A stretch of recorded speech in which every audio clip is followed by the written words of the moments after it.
It will be MBT at QB for the Double E. Evander Kane out 5 to 6 months for your Edmonton Oilers, who were throttled in both games of their split squad encounter with the Calgary Flames in preseason action last night. Some of the many topics we will hit on this afternoon during the course of the Reid Wilkins Show with Jay Milne. Thanks a lot for tuning in as we are coming to you from the James H. Brown studio. James H. Brown personal injury law firm, the heavy hitters of injury law with over 200 years of experience. James H. Brown will get you the settlement you deserve. Check them out, jameshbrown.com. Book your private consultation today. Along with Jay Milne, I am Reid Wilkins. Jay, how are you doing?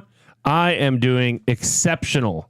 A lot of news, and there's a lot of talk in the Nasty chat already about the green and gold. We will get into that coming up. But Reid, this kind of took on a life of its own. The Connor McDavid shouting, yelling, screaming. Well, okay, so we had this on the show yesterday, and we talked about it a bit, and there is the series coming out on October 4th on Prime Video, Face Off Inside the NHL. It's going to be a 6-episode series. I think they're all coming out on the same day, and it's going to be interviews, behind-the-scenes type footage.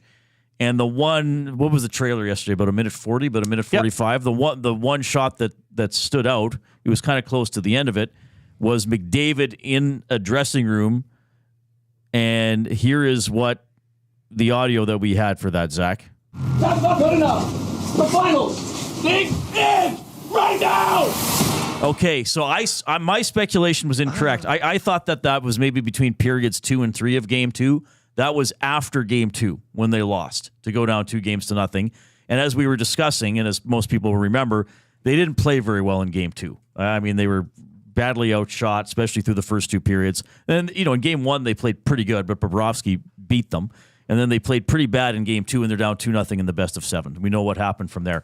So yesterday's game, I went obviously to the game at Rogers Place last night, which I will talk about as we move along. McDavid, Hyman, and Nugent Hopkins were aligned in that game. Ekholm and Bouchard played together. But the post game, McDavid gave some comments about the preseason ramping out. You got to get ready for the regular season. Not overly newsworthy. I think he'll be ready. But he was asked a lot of questions about this series and about specifically that moment that was in the trailer. So first of all, McDavid commenting on what the fans will see in this face-off inside the NHL series. Well, you're going to see, us at our most vulnerable. I think you can't say that we didn't let them in. They shot things that in our, most intense moments, most meaningful moments. They shot it. They may as well use it. I think there's lots of emotions there, obviously, and I think fans will see that. All right. The word vulnerable.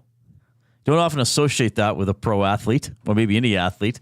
You're not supposed to show vulnerability. First of all, does this series, I'll just ask you as Jay Milne, someone who's liked sports your entire life. I'd appreciate that. And played sports. Would this series, I guess because of our jobs, we're going to have to take an interest in it. If you're not doing the show, are you thinking, oh, great, I can't wait to watch this? Is this something that would pull you in? Would seeing that trailer yesterday have pulled you in? I've known about this documentary for a little while, and yes, I am extremely excited to watch it. And I just like to be able to get into somebody's brain a bit more, as in terms of athletes, and see how that drive. How did they get to be? I gather you'll have a sense of knowing more about how and why Connor McDavid is who he is by watching this and learning more about him, through the good, through the bad, on the ice, off the ice. It's an introspective into the person. We know who these athletes are on the ice, but seeing the more personal side, yeah, sign me up. Bunch of other people are going to be in it. Pasternak and Swayman from the Bruins, Landeskog from the Avs, Tkachuk from the Panthers. Oilers fans will watch, just finding something to make fun of about him, probably. Eichel's featured. So a bunch of different players. McDavid had a little bit more to say about this series. Well, I think you're going to see hockey players, but you're going to see the human side of it, obviously. You're going to see joy on one side, and you're going to see a lot of heartbreak on one side as well. You're going to see guys put in lots of time, lots of work away from the rink. I think you'll see that, through all the players they cover, and hopefully it's worth it. Obviously it's not the easiest thing to let some media in some of those moments. I would think it wouldn't be. I would think. I think if he absolutely had his way, and he's going to have a couple comments more about that specific clip. I mean, I would think if he absolutely had his way, you wouldn't want that moment being public. And I know if you're a pro hockey player in the best hockey league in the world, and especially on a Canadian team, you sort of sign up for a little bit of loss of privacy and a little bit of over scrutiny with a lot of your things. But I wonder would you be comfortable? Yeah, but I'm different. You're different. Yeah. I mean, if you can think about being in his position. Clearly. Yeah, clearly a little But different. do you get the sense from listening to that he was a bit perturbed by that? Okay. Because here's the thing, Reid. I might even go the opposite way and say maybe this is good for his, street cred, little badassery in a checked box for Connor McDavid. Well, I think, and of course you can jump into the ESTN box, 780-218-9999, the Nasty Chat on YouTube, email reid@edmontonsportstalk.com. I feel like at least preliminary reaction I've gotten from a couple colleagues, what we got yesterday, was that people were interested by it and didn't mind seeing it. And again, as I noted, there's the perception that he doesn't say much, which I've always thought isn't very true. I think he does say a lot to his teammates, encouraging, and maybe the odd moment like that where he gets a little peeved. But here's his specific answer when asked about that clip in the trailer. But again, I think you got to understand some of the show is, they get to contextualize it as much as they want, So it's interesting how they cut it up. They obviously need to make a story, and but overall, I think, as I said, you're going to see emotions from both sides. Obviously, it's guys are playing for their dream, and I think you'll feel that from both sides. All right. So he said, they can contextualize it however they want, and he said it's interesting how they cut it up, which leads me to believe what's in the trailer is perhaps part of a longer speech/rant/outburst. I mean, we don't. I mean, maybe he talked for a minute and only yelled the two words that we hear being yelled. Exactly. Right? So exactly. Yeah, you can almost get the sense that, okay, wait. It's it's not exactly how it sounds. It's and which is that's what they're going to do. Of course. I mean, look. We talked about it for a whole hour yesterday. Everybody was asking this to McDavid at the rink last night after the game. That was topic number one. Aside from the game. So good job to the people at Crave. Yeah. Nailed it. Yeah. Well, yeah, I mean, and they got to try to sell it. So he obviously saw it and said it's interesting how they cut it up. So maybe that's part of a longer scene, or as I was saying, maybe it's part of a 45-second speech, and then kind of at the end he's like, "Okay, you hear me?" sort of thing. Just to emphasize the point. And even when we saw the video, there were sort of jumps in it because you see the trainer or one of the athletic therapist guys walking towards the curtain, but there sort of was a bit of a jump. So you don't know if that was done for dramatic effect just in the trailer or if the audio itself was also spliced up a little bit. We'll see. But nonetheless, it is, literally a behind-the-curtain look at McDavid and the Oilers because there was a curtain involved in that scene. A few things to touch on with this, but let's finish with the McDavid audio. He was also asked, are you glad whether you want it to be or not, to whatever level, are you glad that you and the Oilers are featured in this series? It was never my plan to be the star of the show. It was never my plan to be the star, but I think we wanted to dip our toe in, but here we are head first off the diving board. So, so we'll see. But, ultimately, everybody wants to grow the game. It's worked for other sports. Hopefully it does something for our sport as well. All right. Well, grow the game has. When I did my overused sports phrases a couple of weeks ago, I probably could have put grow the game in that too. But we know what that means. And this series, now we're going to assume the large majority of our audience are Oiler fans because we're an Edmonton-based outfit. But we know the passion for the Oilers. So I think Oilers fans would want to watch this series even without that clip, just because it's going to have Stanley Cup final content in it, and the Oilers were in the Stanley Cup final. And Oilers fans are extremely passionate and extremely interested. So I don't think this series necessarily is geared towards Oiler fans. No offense. I hope everybody understands what I'm saying. This series is geared towards how Joaquin Gage got pulled into F1 because of the Drive to Survive. I mean, he said he didn't watch, right, Joaquin? You didn't watch F1 at all before that series. So it pulled him in. So this is the Joaquin Gage who lives in South Carolina and sort of knows McDavid is a thing, that maybe he's going to watch NHL games because of this. Now, the skeptics out there are going to say, Reid, that's not going to work. Those people in America ain't watching hockey no matter what.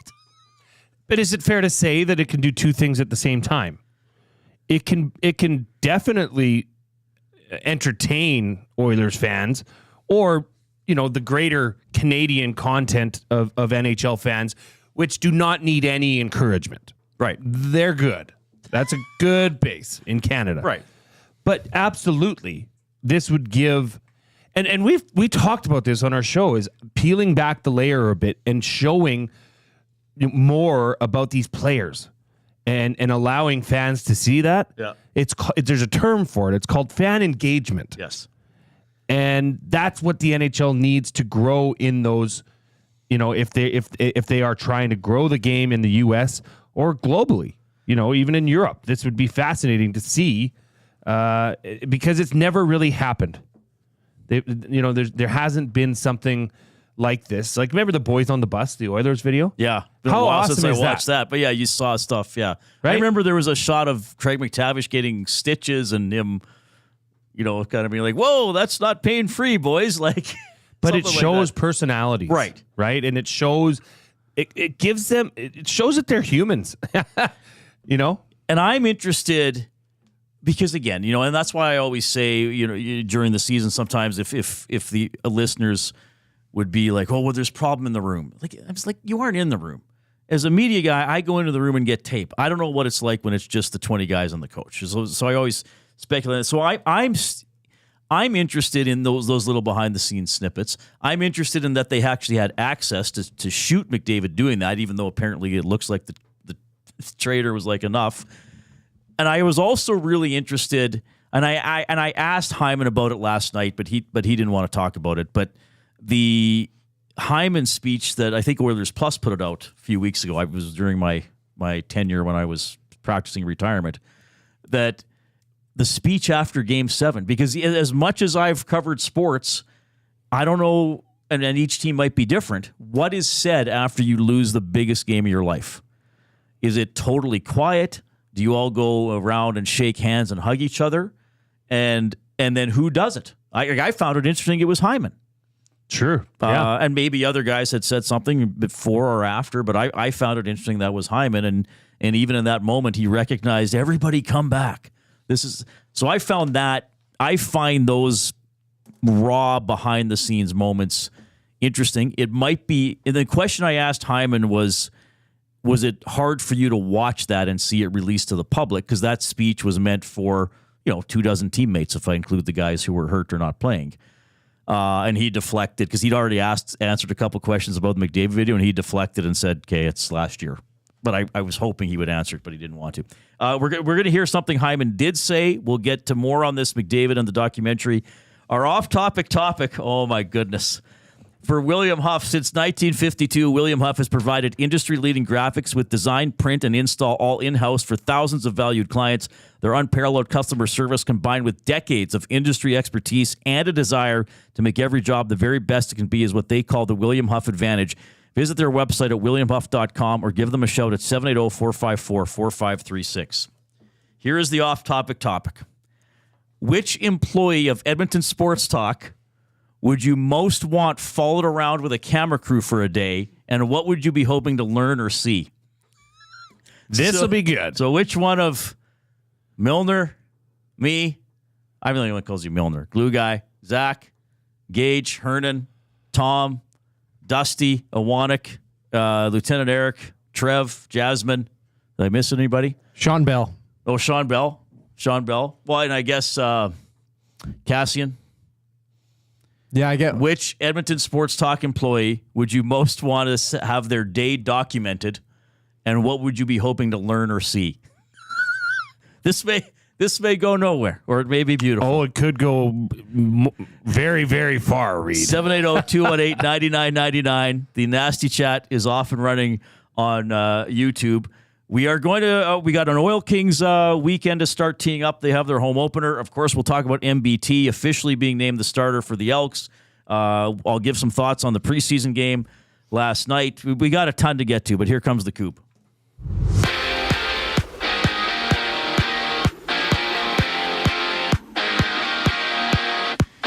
The Oilers send Nathaniel Day, Connor Clattenburg, William Nickel, and Dalen Wakely back to junior. Preseason continues for the Oilers tomorrow against the Jets. Tonight it's Maple Leafs and Senators. The Devils meeting the Canadiens, and the Capitals versus the Bruins. 6 of the 8 games on schedule start at 5. The Oil Kings place goaltender Colby Hay and Matthew Gallant on waivers. Hay suited up in 124 games for the Oil Kings, while Gallant played 45. McLeod Bethel-Thompson is expected to start this week for the Elks. The 36-year-old had 14 touchdowns and 9 interceptions in 14 games this season. Dolphins head coach Mike McDaniel said QB Skylar Thompson is day-to-day with a chest injury.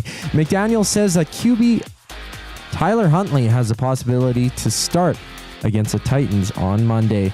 In the MLB, it's the Jays against the Red Sox. First pitch for that goes at 5. Other action sees the Brewers and the Pirates. Then the Cubs against the Phillies, and the Dodgers playing the Padres. Brewers-Pirates start at 4:40. Just after the break, the Reid Wilkins Show continues here on Edmonton Sports Talk. I'm Zachary Kubish, and now you're up to date. Get to know the winners, props, plays, parlays, and more with Nielsen and Hustler. Weekday mornings at 11 on The Lock Shop. Only on EdmontonSportsTalk.com. Come get your game on at The Ranch. The Ranch lets it all hang out with a championship caliber design, premier conditions, and above all, a fun laid-back experience. Get top-notch service and unmatched value every time you play at The Ranch. Think you have what it takes to go low? The best value for your golfing buck is always The Ranch. The Ranch Golf and Country Club. 10, 50, 100, and 200 round packs on sale. TheRanchGolf.com. Hi there. If you're like me, you like to picture yourself in luxury, even though there's absolutely no way you could afford it. And if you can, well, even better. Thankfully, I picture myself in something that is luxury, but still absolutely affordable, like the all-new Mazda CX-90 from Park Mazda. With the new luxury features like facial recognition settings and quilted detail Napa leather seating, I can pretend to be comfortable with all of my proper settings activated without even touching a button, thanks to Mitch Lewicki and the great staff at Park Mazda. I like to picture Mitch Lewicki with like a giant eagle's wings and singing lead vocals for Lynyrd Skynyrd with like an angel band. And I'm in the crowd hammered drunk. Park Mazda, your dealer for life in Sherwood Park off Y Road, parkmazda.ca. Few of us can say that we're over 60 and still hot, but Mr. Mike's Burger can. And to celebrate over 60 years of Mr. Mike's famous burger, you're invited to taste history for only $8.99 at Mike Burger Madness. Savor the original flame-grilled Mike Burger on their signature garlic French loaf for a limited time. Dine-in-only price of just $8.99. Sides extra. It's Mr. Mike's Mike Burger Madness, and you'd be mad to miss it. Offer ends September 30th. Eat locally, enjoy casually.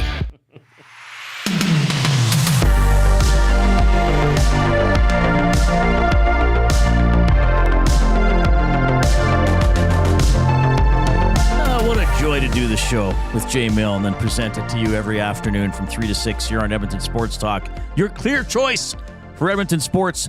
You can follow the station on Twitter at YEG Sports Talk or X or whatever it's called. I am at Reid Wilkins, ReidWilkins. And Jay is at Jason Milne, your full name. Yes, sir. JASONMILNE. Got it. All right. Reid, I got to do this quickly. Yeah. Oh, no, sorry. Yeah, you do this first. You were right. Wow. I betrayed you. This is clear. There's a clear. Well, I wouldn't say it's clear.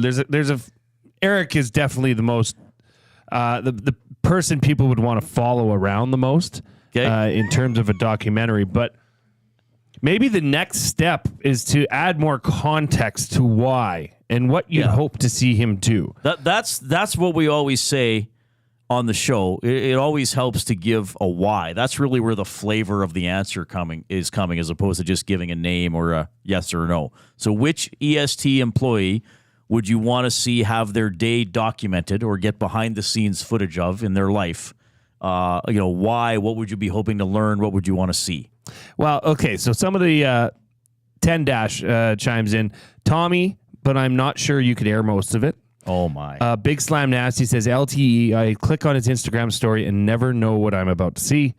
Dawson Nielsen says, LTE would be a cool video for the day, but the CFL side of my sports side would love to see Dusty and what he goes through for CFL games. Mitchie says, LTE, Ravine Adventures rock picking, LTE in the streets. And Tube Socks chimes in. There was more than one person that said this, by the way, which is odd, and I'm concerned. He says, Matty, we need to know where he hid the bodies. Oh, my goodness. That's a good reason.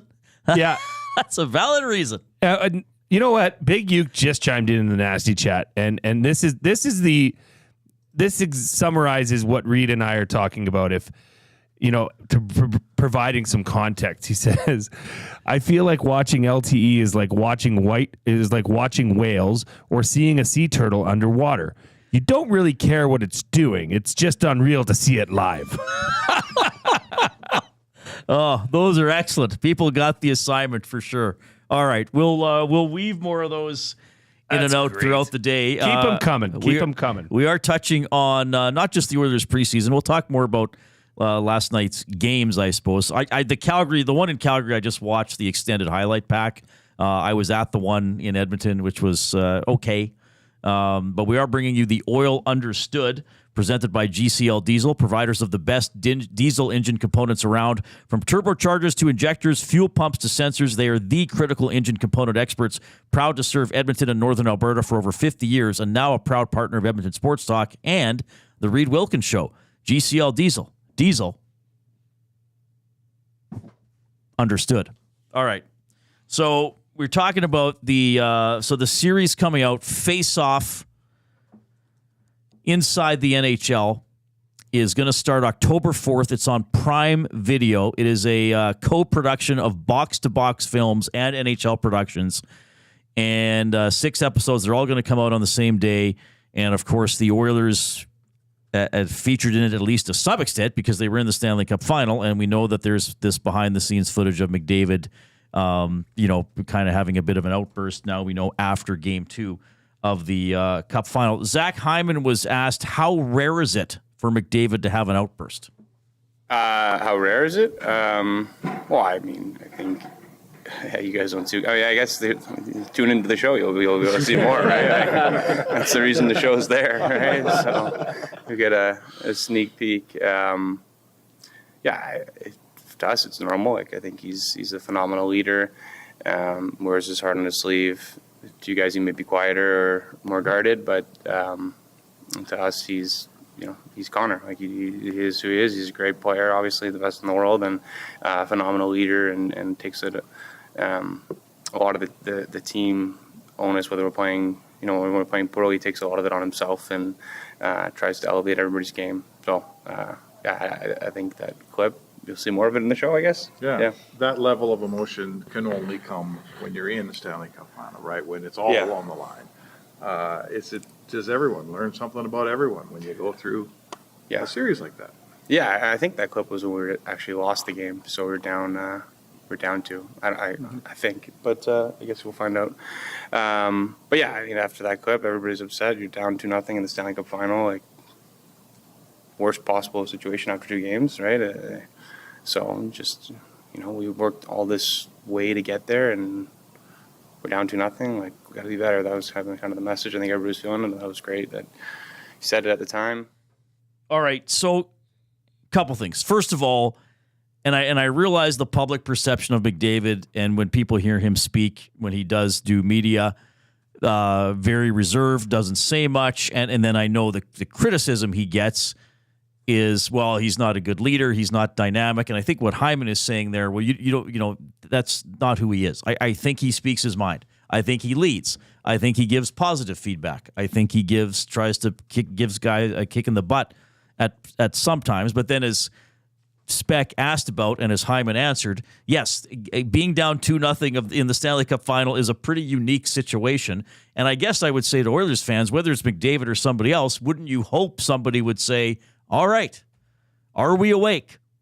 Because we better be, because otherwise we only got 2 games left in the season. And they clearly did wake up and take it to Game 7. So I just think that was a heightened moment. I don't think it's unusual for McDavid to say something. Perhaps it was unusual for it to be that blunt, but they were in an unusual situation. I mean, only 2 teams make the Cup final, and only one, once you lose Game 1, then you have the possibility of being down 2, and they were. Am I the only one that thinks that it sounded funny? Like, Zach, can you play that clip? That it is cut up? No, just play the clip, Zach, and I'll explain. That's not good enough. The finals. Dig in right now. Just the way he says, there's a little bit of music under there. That it's the finals. Well, maybe it is. That was the end of a sentence, right? They could have spliced the audio for the purpose of the trailer. Okay, that would make sense because the way it came together, it sounds weird. Maybe he said. Maybe he's saying, does anybody else realize that it's the finals? Right. Yeah. Yes. Maybe he actually said, remember how all year long we've been telling each other to dig in? I mean, maybe. Yeah. I'm totally speculating here, but he said, what did I write down? He said it's interesting how they cut it up. He said cut up, and he said something about contextualize, but I think the context is they lost Game 2 of the series. But yeah, I'm wondering, well, I guess they're doing their job because they're making us even more interested to see the show because now we want to know what it was actually part of. But yes, that could have been a like I said, 45 1-minute speech, and then maybe those were the loudest moments. What do you think of this? And this is a great point. Brian Smeaton, by the way, in the Nasty chat. Thanks for listening. My appreciation for McDavid went even more nuclear after seeing that clip. And yeah, for Oilers fans, you run through a brick wall for a guy like that if you didn't want to already. And then he chimes in and says, obviously that's edited, but there's definitely swearing in between. It could be that. Oh, there too, could have been swearing too, right? For sure. This is a hockey locker room. I've heard coaches calmly explaining a drill when teams are having a good practice. Okay, maybe, and this is in the ESPN box, no name attached to it, but what if he's saying it's the effing finals and they took that out? That's maybe why it sounds funny. So when it's going to air in its entirety during the show, it'll be bleeped, or maybe they can leave the swearing in. They can leave the swearing in, can't they? In the actual series, they can, they could but leave not the swearing in. Yeah, probably on the trailer on YouTube. They don't want to put too much in. Yeah. Yeah, I mean, of course, there could have been a curse word. There could have been 20 seconds of the speech cut out. Look at you go, curse word. The trailer is... Well, the trailer, by definition, is a very, very shortened form of the final product to get you interested in watching it. Oh, they did that very well. So, yeah, I'm looking. I'll watch this. I will. I'm not. I doubt I will watch all 6 series. And so the day after, what day of the week is October 4th? Is that a Saturday? I got to check now. But I doubt I'll watch it all in one sitting. But I'm sure some Oilers fans will. That they'll watch it all on the first day it comes out. Now, again, this is not all Oilers-centric, but clearly it's going to... I mean, here's the thing. Even if the Oilers weren't in the Stanley Cup final, to me, the most interesting part of it would be, I mean, if it was Nashville and Carolina in the final, I'd still be... Well, one of the most interesting things I would want to see is what happened in the Cup final. What were those teams like? So, yeah, from an Oilers standpoint, October 4th is a Friday. Okay, so over a weekend... I don't even know if I'll be able to watch it over the weekend. I might be able to do one a day for 6 days. That's a lot of time when you get older. Yeah, I have a problem sustaining much towards the television if it's not live sports. It usually just something, life's too busy for me, but if you nasties are out there and watch it, let me know how it is, okay? Well, it's out October 4th. This is actually the 4th original hockey program Amazon has produced along with NHL Productions. So they did All or Nothing on the Maple Leafs in 2021. They did Chosen One, Alexander Daig. Oh, and they did the Saving Sakic. I still got to watch that. That's the one, Harrison Ford helped the Avalanche keep Sakic or something like that? Wasn't Weird, that the story? yeah. I heard about that. I don't. Yeah, he sold all his Han Solo merch, and then they had enough money. I'm joking. Okay. I don't know if that's what. Wait, what? How did he do that? Yeah, it'll be interesting, and even to further the conversation here, Reid. What if Brian Swayman is not signed? What if he's still holding Jeremy out? Swayman? Or Jeremy Swayman, goof up. Okay. Jeremy Swayman is still holding out at that time when it comes out because, as you mentioned, he's a part of this documentary. Yeah, here are the players they listed on the website. I guess the press release basically: Pasternak, Swayman, Landeskog, McDavid, Draisaitl, Hyman, Tkachuk, Philip Forsberg, Trouba, Nylander, Quinn Hughes, and Eichel. So those guys must be featured a little more closely. And what was the question to Nylander in the trailer? Something like, so you think you're a big game player? Yeah, something like that. And he kind of sits there perturbed. And again, who knows how that's cut up, but it makes it look like he's offended by the question. And then he's like, yeah, I think I'm okay or something like that. Anyway, it's neat. It's another little look behind the curtain.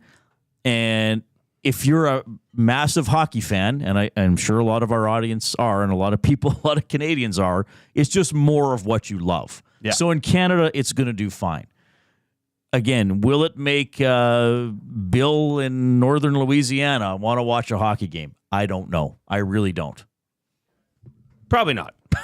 You're skeptical on that. I mean, it's obviously the hockey fans here.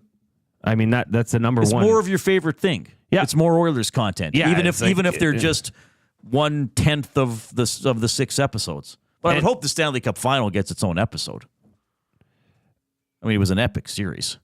Yeah. I mean, so how many shows is it? 4? 6 or 6? Yeah, it could. Very well could. I would think it should be. Yeah. Hey, and just a reminder, if those of you, if you're wanting, you can still register for the Lock Shop Poker Tournament tonight. Oh, wow. On coolbet.com.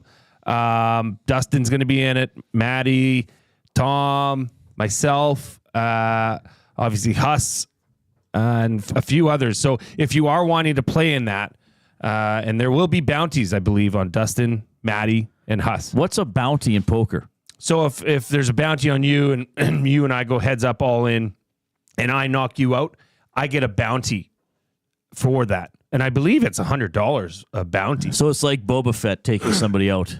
100%. It's exactly the same thing. See, I'm not going in this. I like certain forms of gambling and doing it very occasionally. And I understand how poker works. I know the rules. I know the ranking of the hands. I understand it. I just find, and several years ago, probably a decade ago, my buddy had a little poker tournament in his basement. So you bring, I don't know if it was $25 or $50, and there's 2 tables of 6 or 8 guys, and then you go down to 1 table. But I need to take, when everybody flips up their hands, I need to take a moment to process who's the best hand. I would flip up my cards, right, and everybody else would be like, "Okay, Jay won." And I was like, "Wait a minute, what did they have?" Right. I had a pair of 3s. I need to make sure that nobody beat me. But they're processing it so quickly. So maybe I just felt like it wasn't one of those things I could savor. I need to savor poker. So somebody needs to create a slow-paced poker table just for Reid Wilkins. That'd be the worst. Hey, you guys have been there an hour. How many hands you played? 3. I've done 3. I lost $5. We're fine. And big fan 2019 says, I'm going to your Elks watch party Friday. So Reid and I will be on location. We'll be there. Yeah. At the Century Casino Sports Bar and Lounge this Friday. Our show will be from 3 to 5. Then Maddie's going to hop on with myself, and we're going to do the Green and Gold kickoff show. It's going to be a lovely night.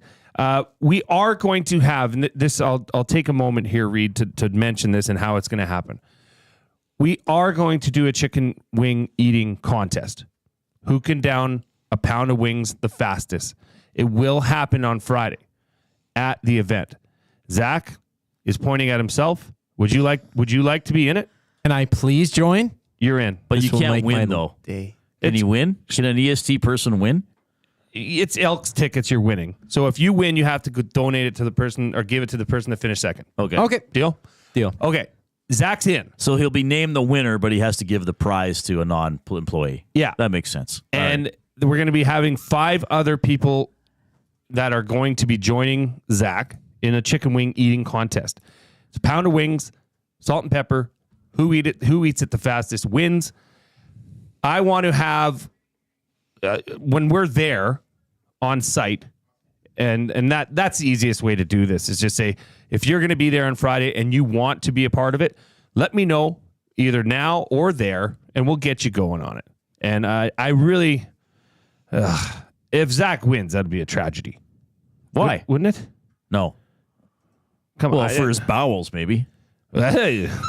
I might not show up on Monday. I might. I think we have Monday off, so you're okay. All right, we got to do a break. We got Kevin Radomski teeing up the Oil Kings home opener and some of the other cool things they have going on. We will get into the MBT Ford discussion. MBT starts on Friday. Reid Wilkins Show with Jay Milne.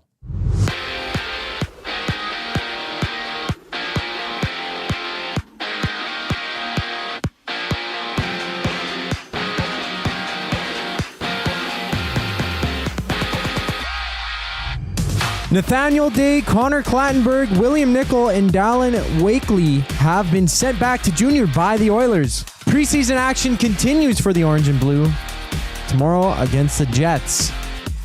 It's the Penguins, Sabres, Hurricanes, Lightning, Islanders, and Rangers tonight. 6 of the 8 games on schedule start at 5 o'clock.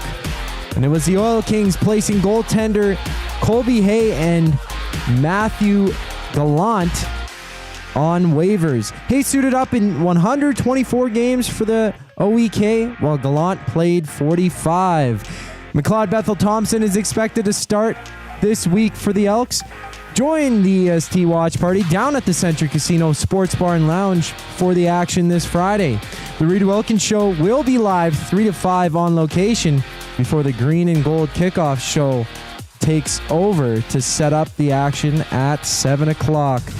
This sports update has been brought to you by Wheeler's RV and Boat Storage. Conveniently located 5 minutes east of St. Albert, Wheeler's RV is your safe and secure place to store your RV, boat, or whatever it is you want to store. Visit them at wheelersrvstorage.com to take advantage of their limited time offer. Buy 6 months, get 1 free. Go to wheelersrvstorage.com today to get your storage needs taken care of. And on the other side of the break, Kevin Radomski from the Oil Kings joins the Reid Wilkins Show. I'm Zachary Kubish for your Edmonton Sports Talk update. At Mind 360, we invite you to embark on your mental health journey in a safe and comfortable space. Conveniently located in St. Albert, Mind 360 has a diverse team of experienced clinicians that offer a broad range of tailored services for children, adults, and families. Furthermore, we are very proud to serve our military, veterans, and first responders. If you're looking for counseling, treatment, or assessment, understand that you are not alone. Contact Mind 360 at mind360.ca to book an appointment today. Food Sausages makes their meat with nothing but the best local ingredients. From chicken, beef, and pork, their gluten-free sausages are packed with flavor. Every single bite. Get a 10% discount when mentioning Edmonton Sports Talk in-store or use the code EST when shopping online at foodsausages.ca. Plus, you get free delivery on orders of $100 or more. Find them at 6736 99th Street. Food Sausages. You can't beat our meat. Hey Edmonton, ready to take advantage of lower rates and better pricing? South Fort Chevrolet in Fort Saskatchewan has you covered. From rugged trucks to sleek SUVs. And with over 40 years in business, you can trust that you're getting the best deal on your new ride. As the proud title sponsor of The Nielsen Show, EST listeners can drive a little to save a lot with South Fort Chevrolet's transparent pricing and down-to-earth sales team. Visit us today in Fort Saskatchewan or online at southfortchev.com. Since 1952, William Huff has been the heartbeat of Edmonton's advertising world. From humble beginnings to a citywide powerhouse, we've been the go-to for signage from print to design and installation. Partnering with Edmonton's top sports franchises and major events, we've helped shape the city's global reputation. Our secret? Unmatched customer service, decades of experience, and a passion for excellence we call the William Huff Advantage. Visit us online at williamhuff.com.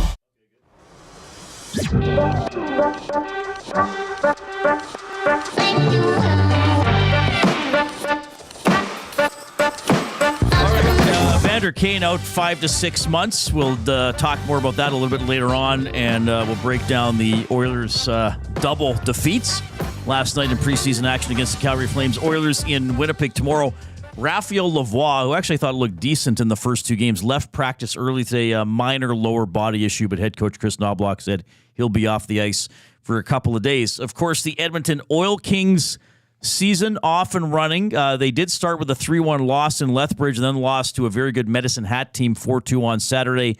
Their home opener is Saturday at 2 against the Calgary Hitmen at Rogers Place. And I'm pleased to be joined by Kevin Radomski. He's the Oil Kings Director of Business Operations. Kevin, it's Reid and Jay. How are you doing? Is he muted? Kevin, we can't hear you, so double check if your mic is on mute. I hear some static coming through, so maybe reload and we'll get you on in a second. Sorry about that. We'll get them to reload and see what happens there. Oil Kings just one of their first 5 games on home ice, and then they're going to have a 3-game homestand, the 12th, the 14th, and the 17th. And then you got to love these junior hockey road trips. We got them. All right. How are you doing, man? Good to talk to you again. Hi. It's like I never left. Yeah. Thanks for taking the time to hop on the show.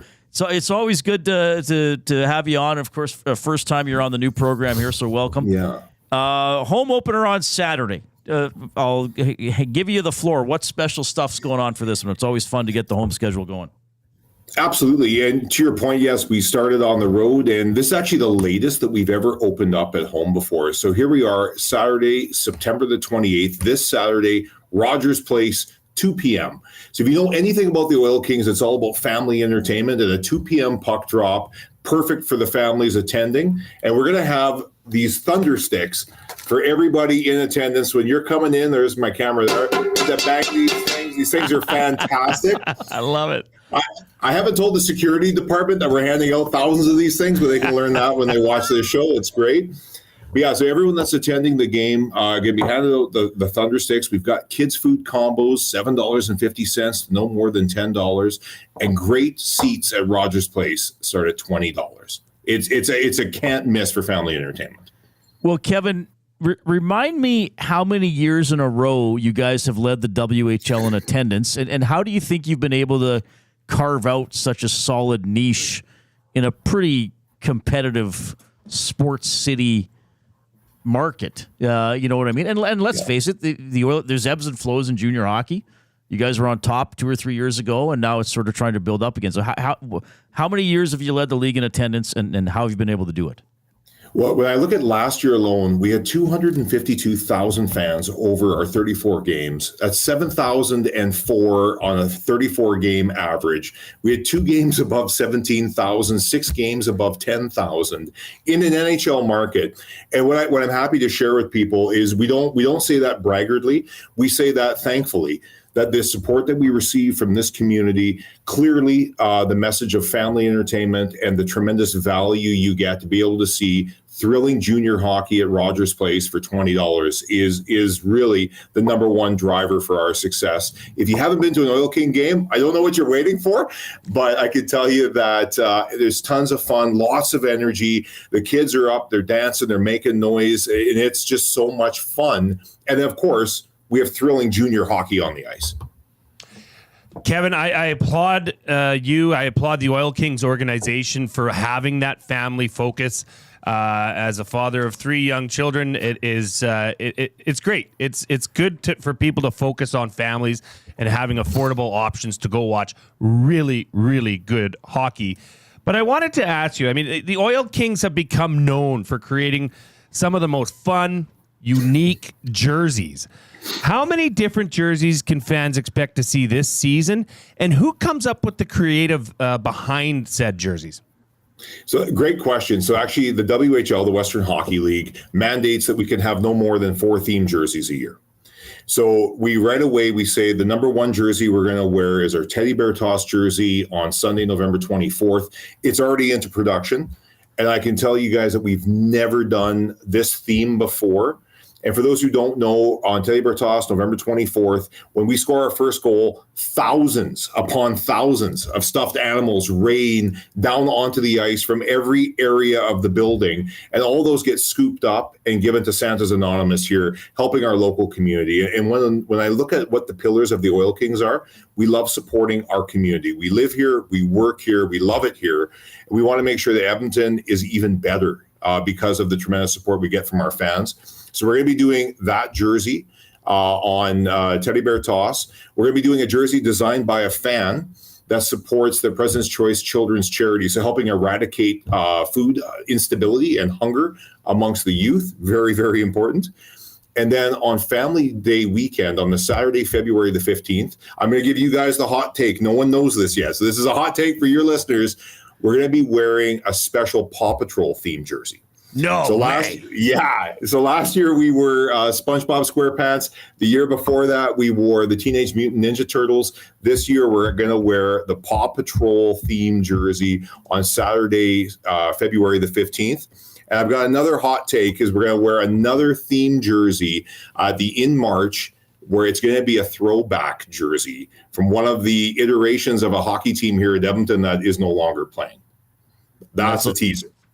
Oh, that is a good teaser because a few popped into my head right away. So that's there's a lot of possibilities there. Well, and as you know, over the years, I would pretty much always be at the Santa's jersey unveil, and I was at the SpongeBob one last year, and I did not know what I was seeing. But of course, those jerseys are not necessarily aimed at me for a level. But you guys do a great job with those for sure.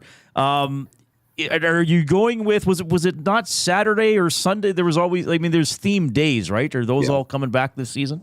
100%. Yeah. So basically most of our games we try and play on the weekends or holidays. So we have 10 out of our 34 games are going to be on a Sunday. So what that usually means is a 4:00 puck drop. And then after the game is done, you get to meet the players. They're upstairs autographing post game. I guess junior hockey, right? Availability, accessibility, that kind of thing is very true to us. So it's a 4:00 puck drop, post-game autograph session. We have a game this year on New Year's Day.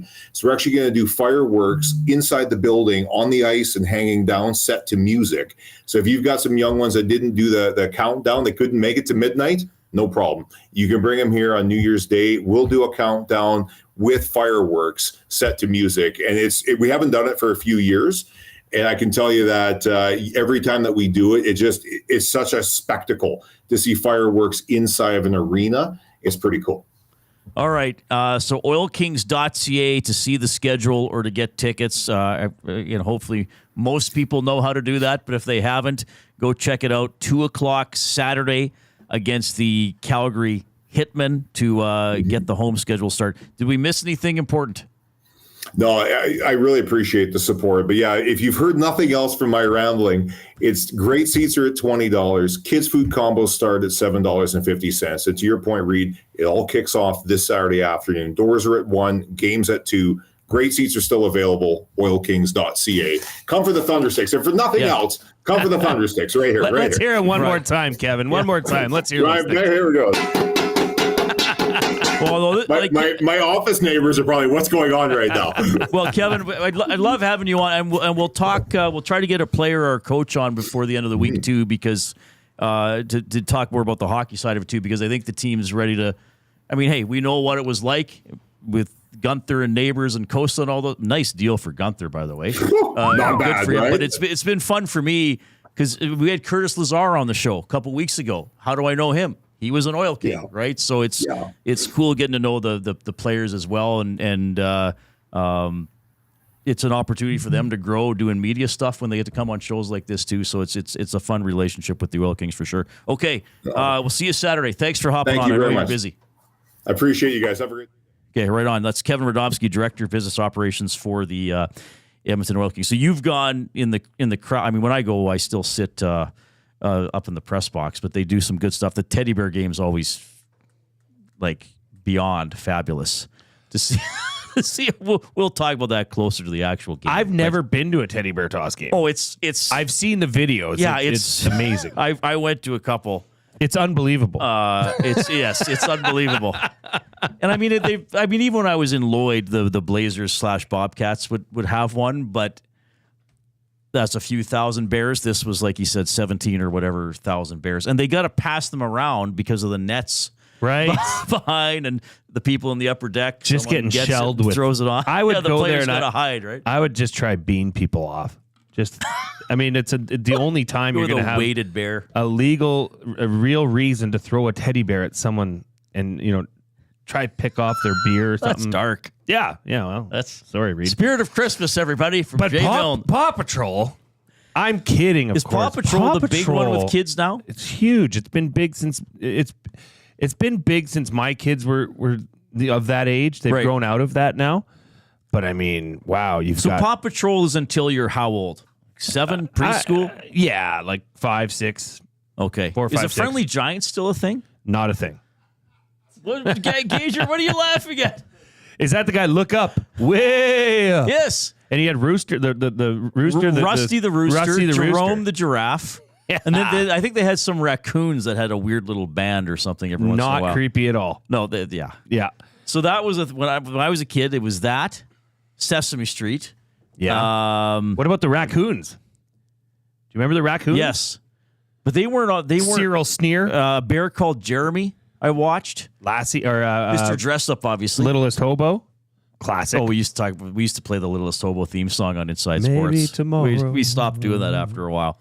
Anyway, what were we talking about? Paw Oil Patrol. Kings Paw Patrol. OilKings.ca. Check them out this Saturday or whenever you want to go. We're going to talk Elks. Do we have more messages on they're coming in. McDavid or our off-topic topic for William Huff? Which Edmonton Sports Talk employee would you most want to be followed around with a camera for a day, documentary style? What would you be hoping to learn or see? Well, there's been some great, giving some context to your answer. William Mike Spear said, "Hey guys, if it was EST after hours, I'd like to go see Tom and how he gets the ladies. Otherwise, I would like to see Eric at home. I picture him like a panda, just rolling around to get where he wants to go." I know that's just so. But you could see Eric. If you envision it, it just looks and sounds right. Adam in Quebec City. For the off-topic topic, I have to go with Iwanek. Firstly, because he's done everything in the biz, hosting, producing, and admin. Second, to see the contrarian vibe that he gives off sometimes, and whether that's his personality off air. It is. It very much so is. Duck Dad says, a beer with Iwanek? If I wanted to have a beer with someone and hear about how I'm wrong about everything, I'll just hang out with my wife.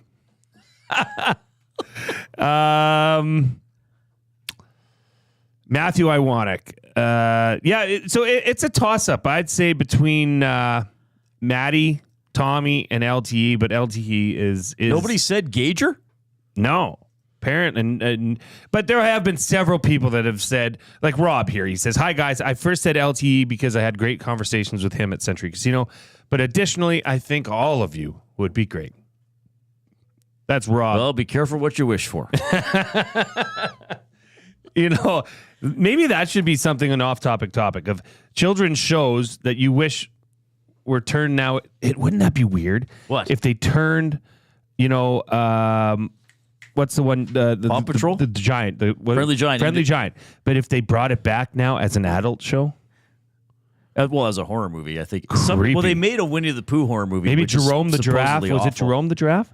I think the giraffe was Jerome. Yeah, maybe he's And he just stuck his head in the maybe window. he's like a murderous giraffe. Just steps on people. Perusing the It's night. like a big Godzilla. Yeah. Do you remember a show called Today's Special? No. It was about it was like a department store that at night when the store closed down, the mannequin came to life. Oh, that's great. A couple yeah, so creepy. Was it for kids or? Yeah. Today's special. Kids will accept anything as normal. Gosh, it was just so creepy. All right, 780-218-9999. The Nasty Chat will probably get really bizarre now that Jay brought up that show, today's special. No, yeah. We will talk more about the Elks quarterback situation. It will be MDT. Jay and I will have a discussion. Jed Roberts is going to join us as well. We got a break, and then we got a sports update. Then we're back. Edmonton Sports Talk, your clear choice for Edmonton sports. Get all the latest news and takes on everything Oilers with Dustin Nielsen and Tom Gazzola on the Oil Stream. Live at noon, Monday, Wednesday, and Fridays. Only on EdmontonSportsTalk.com. Conveniently located 10 minutes west of St. Albert, Wheeler's RV Storage will provide you with safe, secure storage for your RV, boat, or whatever you need to store. Open 7 days a week with gated keypad access and extra large stalls. Now is the time to take advantage of their limited time offer. Buy 6 months and get 1 month free. Now's the time to go to WheelersRVStorage.com. That's Wheeler's RV Storage. Safe, secure storage. Visit them today at WheelersRVStorage.com. If you've been injured in a car collision, let James H. Brown and Associates, Alberta Injury Lawyers, protect your interests. They'll be there every step of the way to help answer your questions and help you get your life back on track. Trust Alberta's precedent-setting injury lawyers with their unrivaled experience, unrivaled results, and unrivaled commitment. When accidents happen, call James H. Brown and Associates, Alberta Injury Lawyers, 780-428-0088, or go to JamesHBrown.com. Gallo LLP is an Alberta-based accounting firm with expert chartered professional accountants in both our Edmonton and Sherwood Park accounting firms. Our experienced and innovative accountants provide financial advice that saves our clients money. Simply put, we help our clients protect their assets and grow their businesses. At Gallo LLP, they go beyond the numbers to ensure the continued success of your business. Reach out to Preet or John to discuss how they can help your business grow. Visit GalloLLP.ca today and see how they can help you take your business to the next level.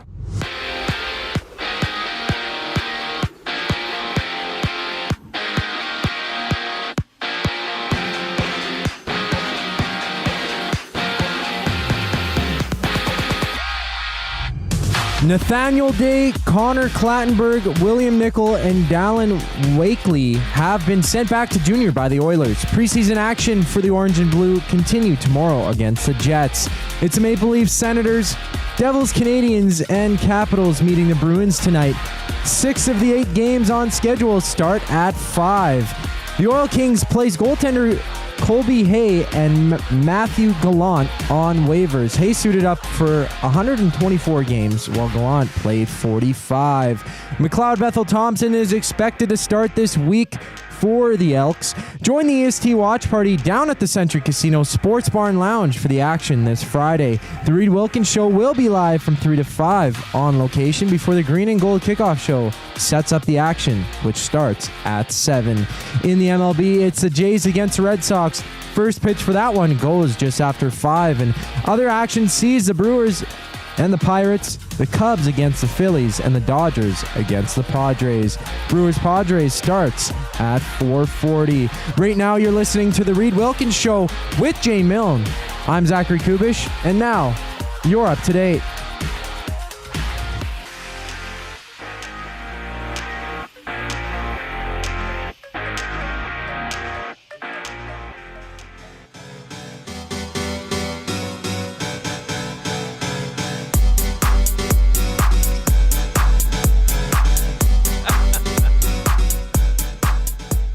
All right, thanks a lot for joining us. Reid, there are a lot of people out there that remember today's special. I don't remember today's special. Maybe I'm too old. It's bringing everybody back. VR Montenegro in the Nasty Chat. I remember today's special. Jeff the Mannequin would wake up at night and hang out with a woman that I assume cleaned overnight, same as a security guard, and Muggy the Mouse. So it was on from 81 to 87. I was already in elementary school because I was born in 74. That's why. So I just missed it, I guess. It sounds like something I would watch, though. Sam the security guard. Yeah, Sam, the security guard. Yeah, Jeff was a retail store dummy with a magic hat that makes him come to life when someone says "Hocus Pocus, Alamagocus." Yeah, the cleaning and lady. then if the hat comes off his head, he turns back into a mannequin. It's funny they called it a dummy and not a mannequin. Yes. That's the 80s for you. Let's use the correct terminology. They're not dummies. They're mannequins. Okay? And once again, our boss is conspiring against me. Dustin Nielsen? Yeah. What did he do?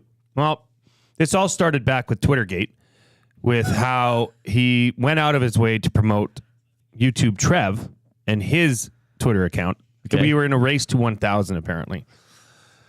And he, as the boss, promoted Trev. So clearly leaning towards Trev, over me. Okay. Now, today, he retweeted the post about our show. Yes. Our show. He says, I promise, if you listen to the Reid Wilkins show once, you will be locked in. Just an excellent show. Reid is an absolute star. Great show. Period.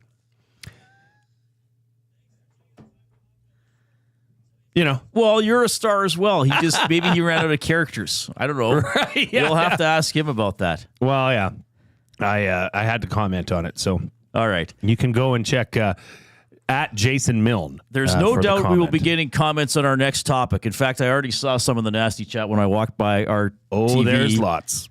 McLeod Bethel-Thompson will start for the Elks Friday in Winnipeg. That's a 6 o'clock game. We'll have coverage starting at 5 from Century Casino with the Green and Gold kickoff show.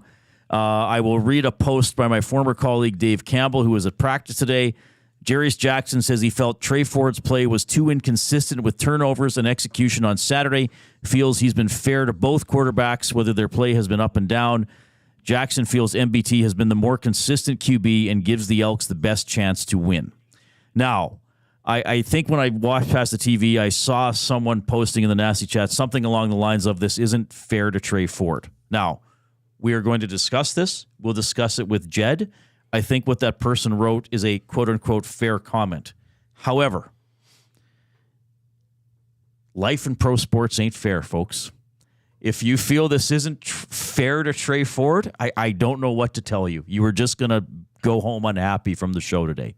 Because I don't feel I can convince anybody that this is fair to Trey Ford or, quite frankly, fair to MBT if he hadn't been the starter.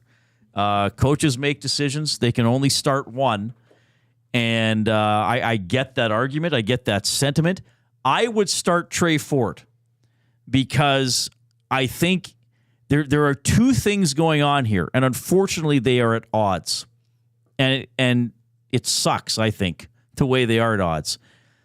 There is trying to make the playoffs this year after stinking for 3 consecutive years. They still have a shot. Last weekend didn't go well because Saskatchewan won and the Elks lost.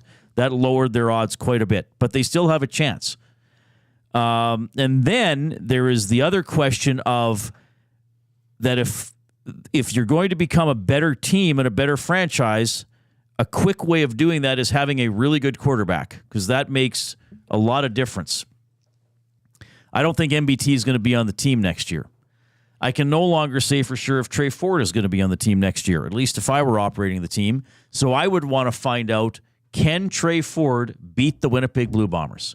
He was not close to doing so on Saturday, quite frankly. And again, I think he's exciting. I think it's great. He's Canadian. He's got a great story. He's had some exciting games. I went over his playing history in detail on the show yesterday. He has not beaten a really good team, and Saturday's game was the biggest game he started in the CFL, and he did not play well. Now, I'm not writing him off because of one game. I'm not writing off the exciting plays that he's made. I'm not writing off the games that he's won. But what I am saying is the goal is not to simply improve on last year or not finish last or barely make the playoffs.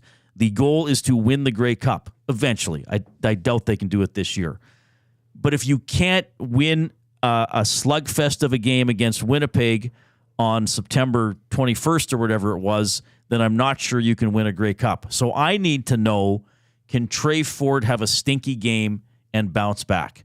Because I saw Ricky Ray do it, and I saw Mike Riley do it, to name the two most recent Grey Cup winning quarterbacks here. I want to know if Trey Ford can do it. So I want to get more information on Trey Ford.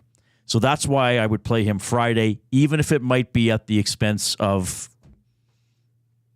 well, missing the playoffs again. But, and this is a big but, is next year this team goes on.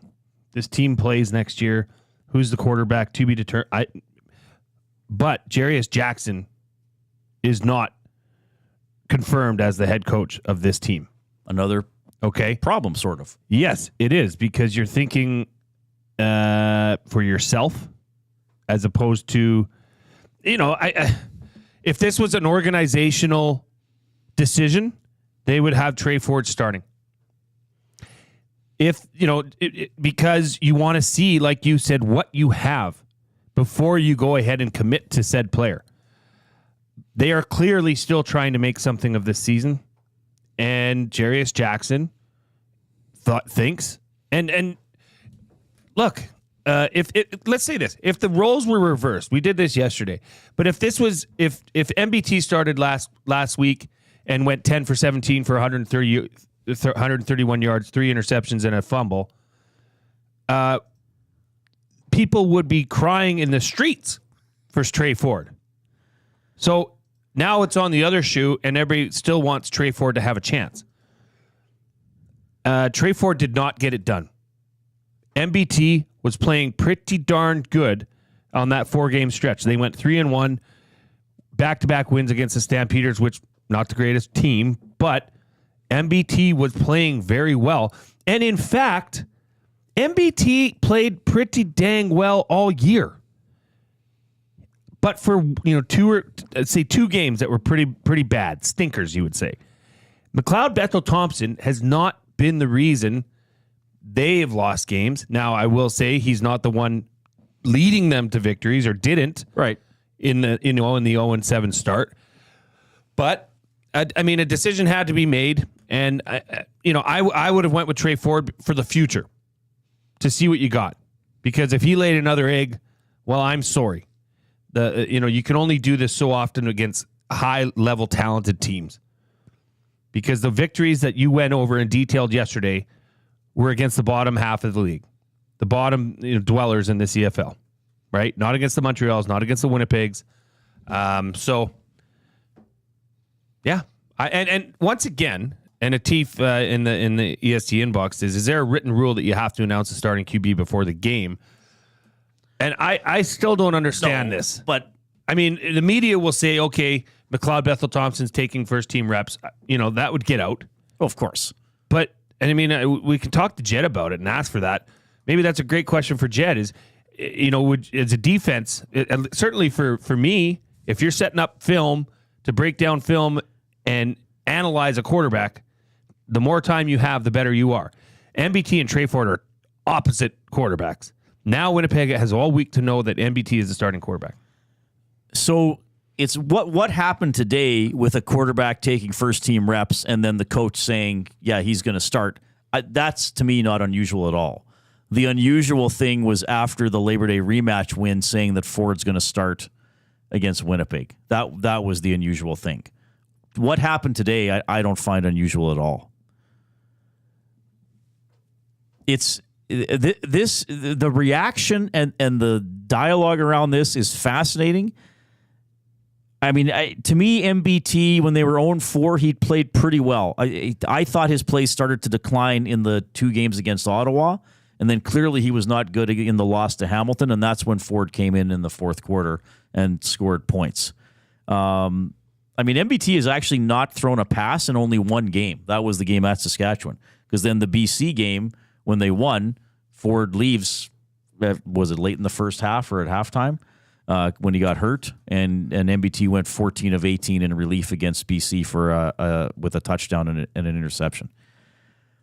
It's just, there's been so much over the last 2 or 3 years that was mishandled or, to me, delayed the progress of the team trying to build up from the poor season in 2021. And as I've often said, they weren't that good the last couple of years under Jason Moss. They were pretty mediocre, and they had horrible second halves of the season in both those years. So, it's been a long time since they were a legitimate Grey Cup contender.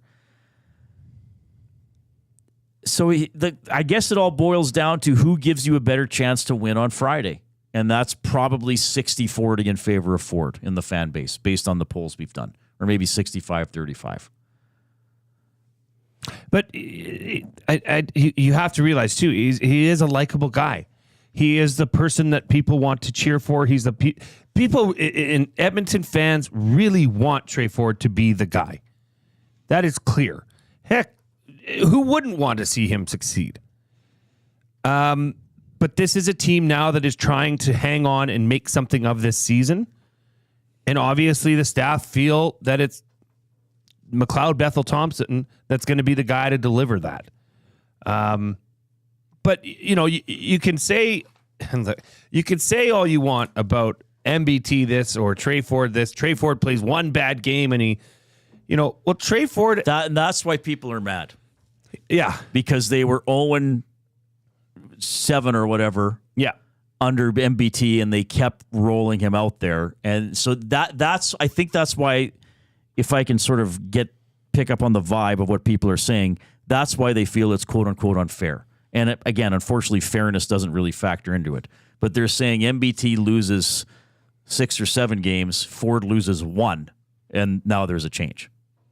Yeah, it's that doesn't make sense. It's also a different head coach. It is, and part of it anyway. Yeah, and that's a tough pill to swallow if you're a Trey Ford fan. Look, I thought Trey Ford should get the ball. I thought, give him the ball against, show us what you got. This is a big game for you. Here's the game ball. Go out and get it, and see how he responds. See, and this is where I'm coming from. And look, everybody, and if you've listened to me for years, you know that I don't think my opinion is the be all and end all. Sometimes I might dig in a little more hard on other things, but I am basing my opinion not so much on who gives the Elks a better chance to win on Friday. Because quite frankly, I'm not sure which quarterback, and that's part of the problem. That's part of the problem. That's part of the problem. Yeah. Like, again, if Mike Riley would have played that way on Saturday, well, there's no discussion. You assume that Mike's going to be pissed off all week and is going to go out there and throttle the Bombers. I'm basing this on, I want to know what Trey Ford is made of in terms of mental makeup in being able to bounce back. Okay, like he should not be happy with how he played. Like, here's the thing. I don't think even the biggest Trey Ford fan is going to say that was a good game on Saturday by Ford. I don't think they could say he looked comfortable or dangerous or confident. I don't think they could say that there's any defense for the interception he threw that really cost them the game. I'd be surprised if someone could make that argument. But what I'm saying is, okay, he got kicked in the teeth. Can he get up off the mat? And if he can't, okay, then is he the starter next year? Well, you're creating, feel good about that? You're creating a real problem here by not allowing him to prove himself.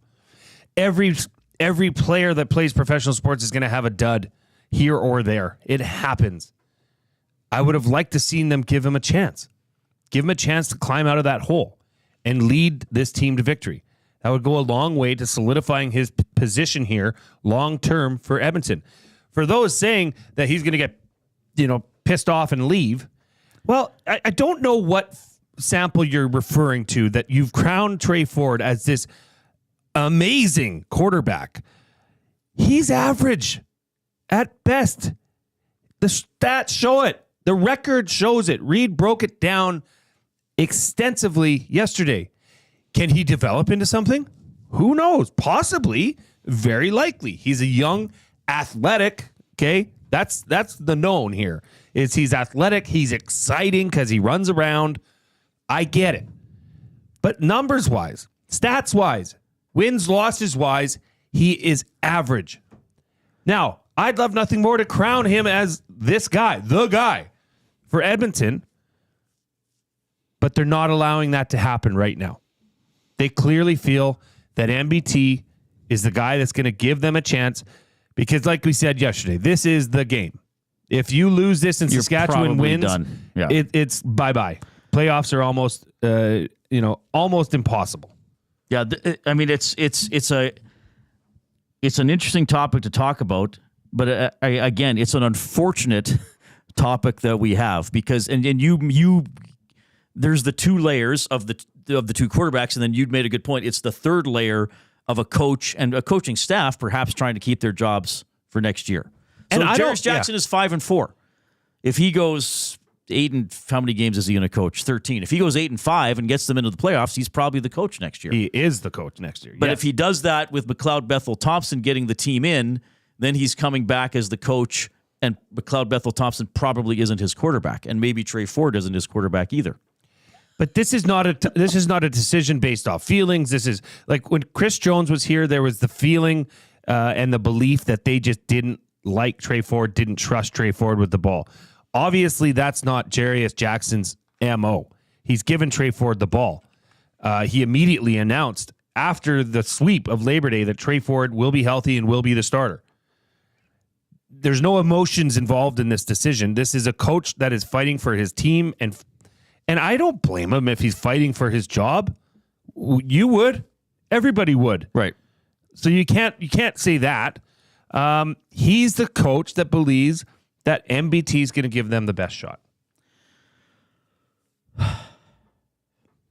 I'd love to hear what Jed Roberts has to say. We are going to talk to Jed about it, and the nasty chat, I assume, is in a world of its own. It's buzzing with the Trey Ford discussion, which is good. 780-218-9999 is the text line. We will have Jed next. It's the Reid Wilkins Show with Jay Milne.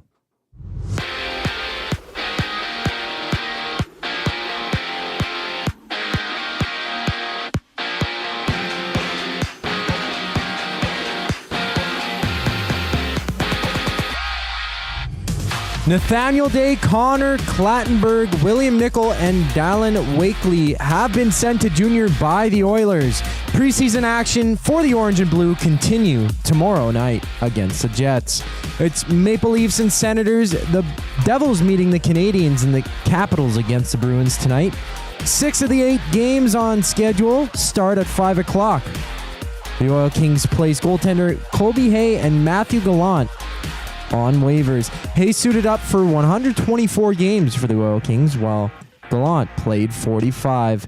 McLeod Bethel-Thompson is expected to start this week for the Elks. Join the AST watch party at the Century Casino Sports Bar and Lounge for all the action this Friday.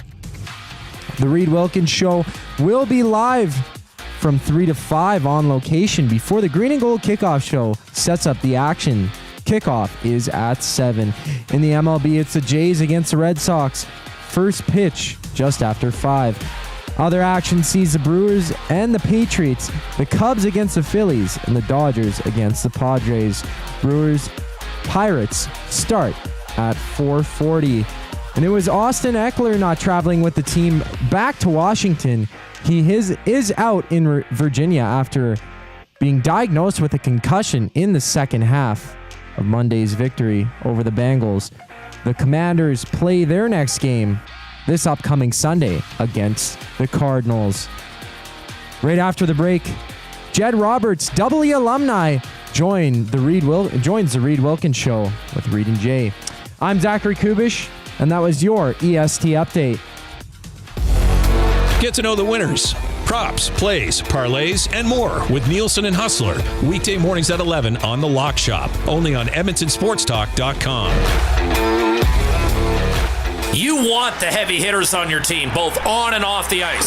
If you've been injured in a car accident, call the heavy hitters of Injury Law. James H. Brown and Associates, Alberta Injury Lawyers. With over 200 years of combined injury law experience, their precedent-setting lawyers are ready to help. Locally owned and proud Edmonton Oilers fans, James H. Brown and Associates wants to support you with their unrivaled experience, unrivaled results, and unrivaled commitment. When accidents happen, head to jameshbrown.com. Few of us can say that we're over 60 and still hot, but Mr. Mike's Burger can.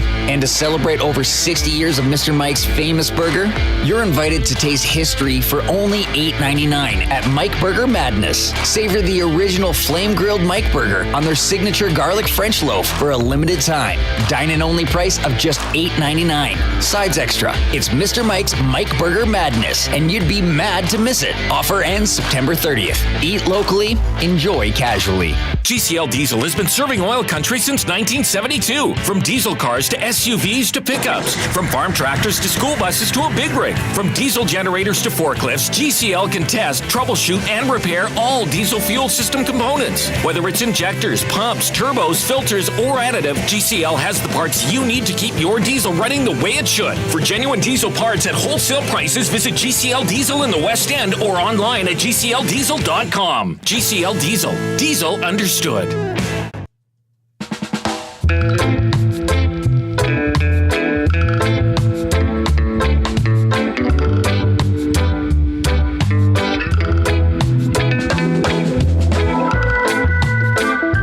Okay.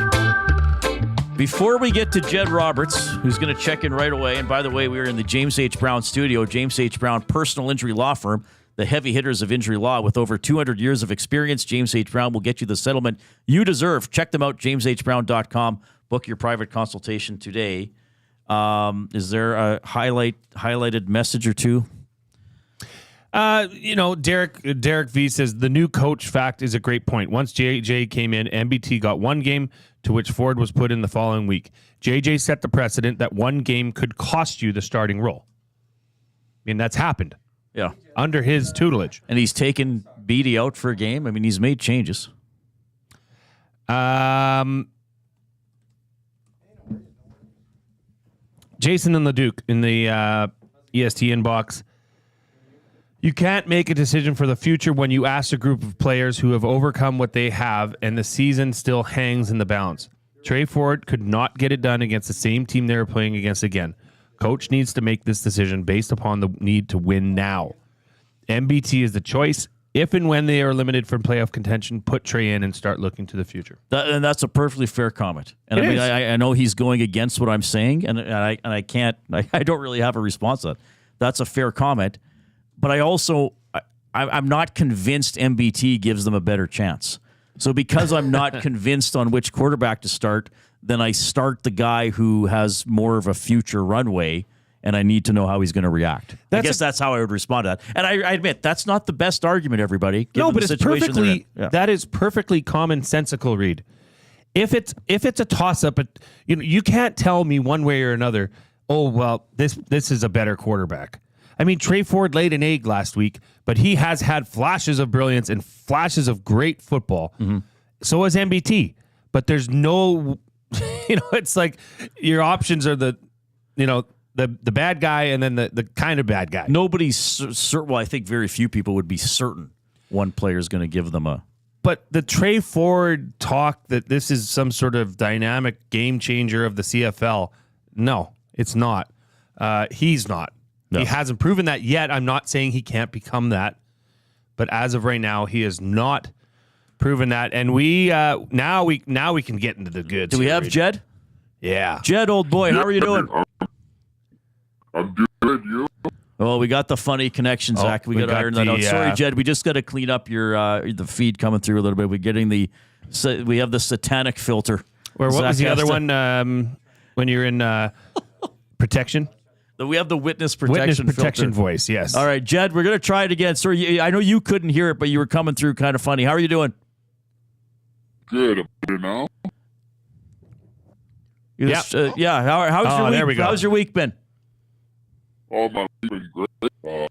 Just been coaching football, high school football. We got dragged pretty good by Harry Ainley. So we back to the drawing board. Sometimes you need those reality checks to kind of give you a good indication as to what you need to do to get better. So, all right, I just think there's wins and lessons, and that was a big one. Okay, well, the Elks got a lesson on Saturday. Before we talk about the quarterback stuff, let's talk about Saturday's game, and obviously the quarterback play and the interception Ford threw in the fourth quarter were a big part of it. whether it's that or something else, what did that game between the Bombers and the Elks come down to in your mind? Well, I think the Bombers did a really good job of rushing three and then keeping their two linebackers kind of bracketing forward and, just basically running a 5-man front with two guys sort of spying them and then running a 2-man behind it and throwing some combination zones in there. And I think Ford was a little bit puzzled. I mean, he had to hold on to the ball, so he didn't have anybody open right away, so he couldn't check down. And one thing he does really well is he sort of extends plays and he keeps going. But, when you got a Willie Jefferson and, you got guys like that are pretty athletic out there on the edge, it makes it a little bit more challenging, especially when you got two spies in the middle that are, eyeballing you pretty hard. And, Ford did the best he could. I think that, he'd be the first one to tell you that he didn't play a good game. But I really kind of like the gamesmanship that's going on between the Edmonton Football Club and Winnipeg. I think it's a pretty shrewd move to say, you know what, we're going to start MBT. And I wouldn't want to be the Winnipeg defensive coordinator trying to prepare for two totally different quarterbacks that can hurt you in two totally different ways and equally as devastating ways. So I think it's a good idea to put that out there to kind of, have MBT taking first team reps, get a little bit of doubt in the Winnipeg mind. And because you can't really change the game plan all that much. If you're playing a team back to back, it's pretty much the same thing with the odd wrinkle here and again. But, MBT is a really good drop back passer. He's decisive. He can read defenses really well, whereas Ford's more of a, let's draw it up in the dirt and kind of figure it out as we go.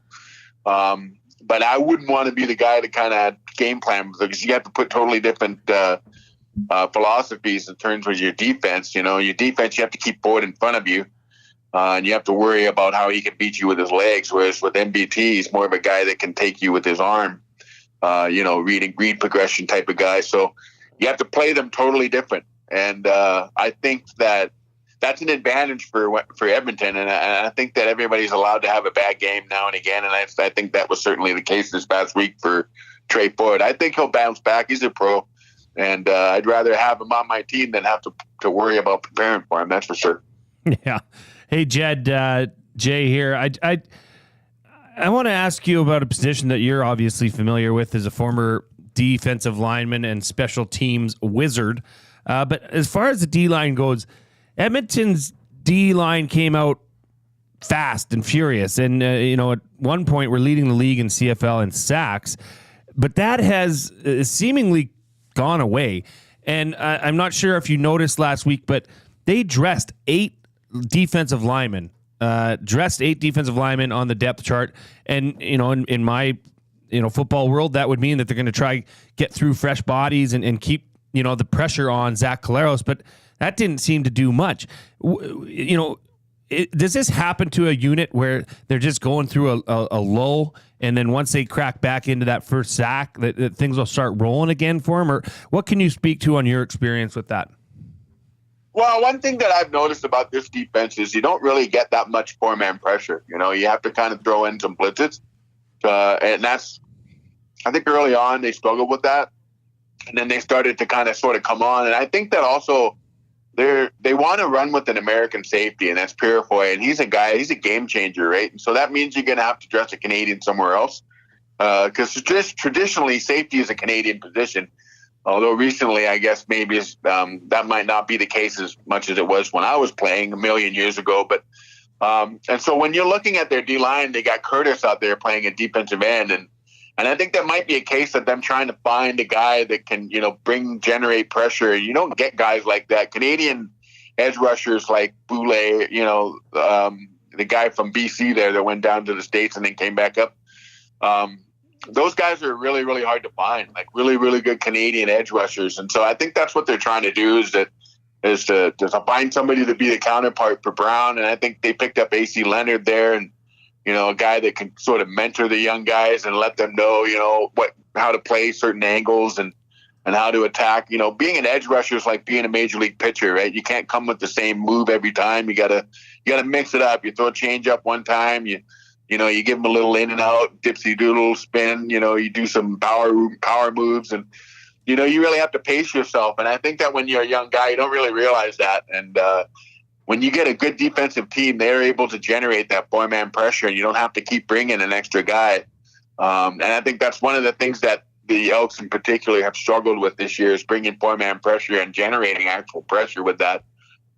If they can find the right guy to play that right end spot there, I think that'll change. But I tell you what, their linebackers are out of this world. You got Morgan leading the league in tackles, and Anderson's a baller. Moncrief is so experienced. They got that secondary flying around. So if they can just fine tune that and get that 4-man pressure, I think that Winnipeg will be pretty hard done by in this next game. Because I feel like Edmonton's coming on, and even though they lost this last game, they sure gave Winnipeg all they could handle. Jed Roberts joining us this afternoon as we're talking about the Elks home and home series with the Bombers. The Bombers took the first half at Commonwealth on Saturday. They play again Friday in Winnipeg. Why does Zach Collaros just keep winning games?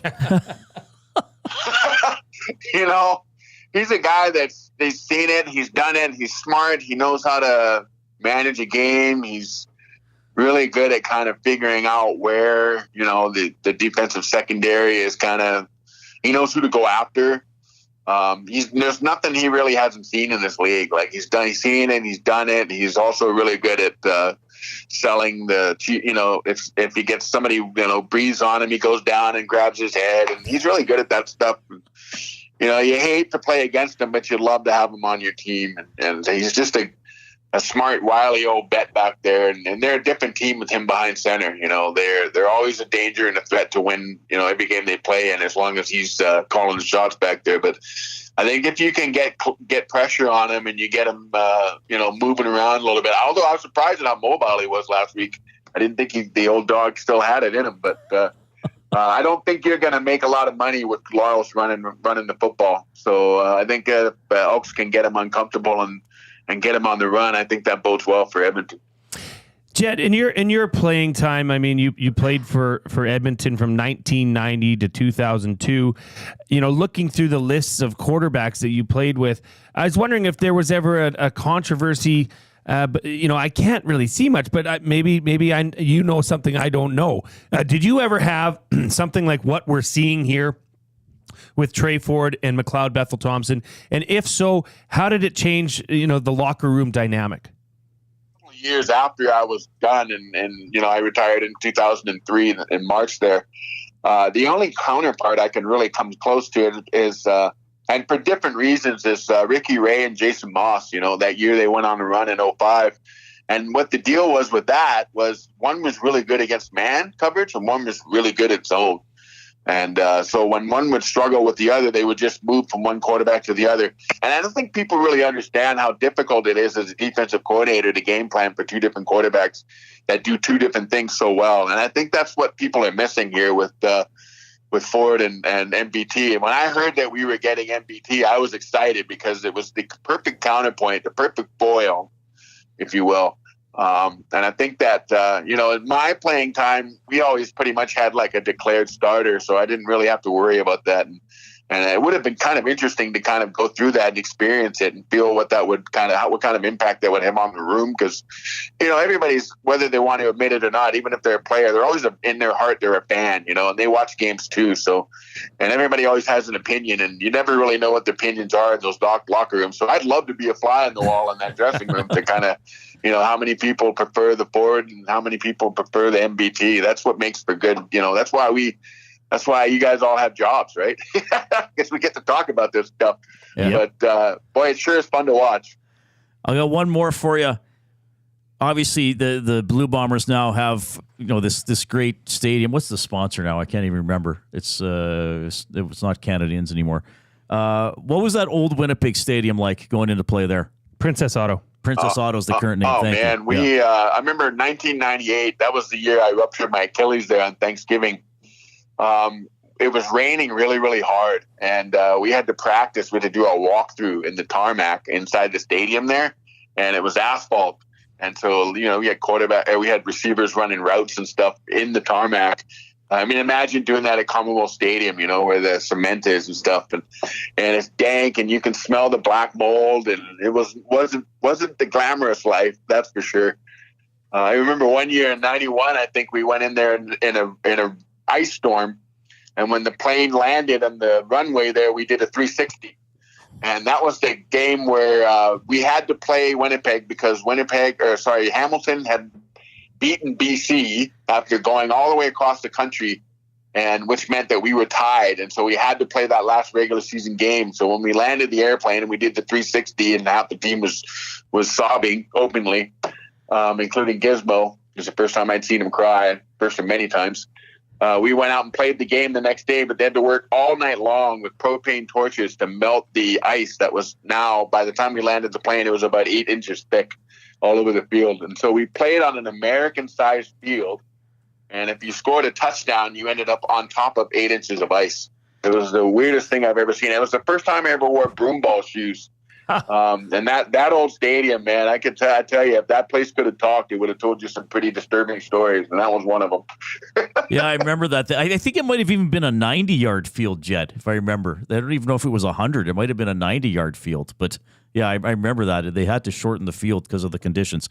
Hey, so glad you're a weekly guest on the show. Always appreciate your insight. Certainly the MBT Ford talk is really off and running today on this show and around the city. Hey, we'll see you soon, buddy. Thanks so much for checking in. Thank you. Take care. Jed Roberts, Double E alum, and a weekly guest here on the Reid Wilkins Show with Jay Milne. I think to boil down one of the points he made, and he made it very eloquently and with a lot of explanation, but I think one of Jed's messages was whoever starts the game doesn't necessarily finish it. Yeah. So, and very well, I mean, either, depending if it was MBT or Trey Ford, both will probably have quite a short leash, I would imagine. Now, I want to clarify something because it's mentioned in the Nasty chat how, well, there goes the running game.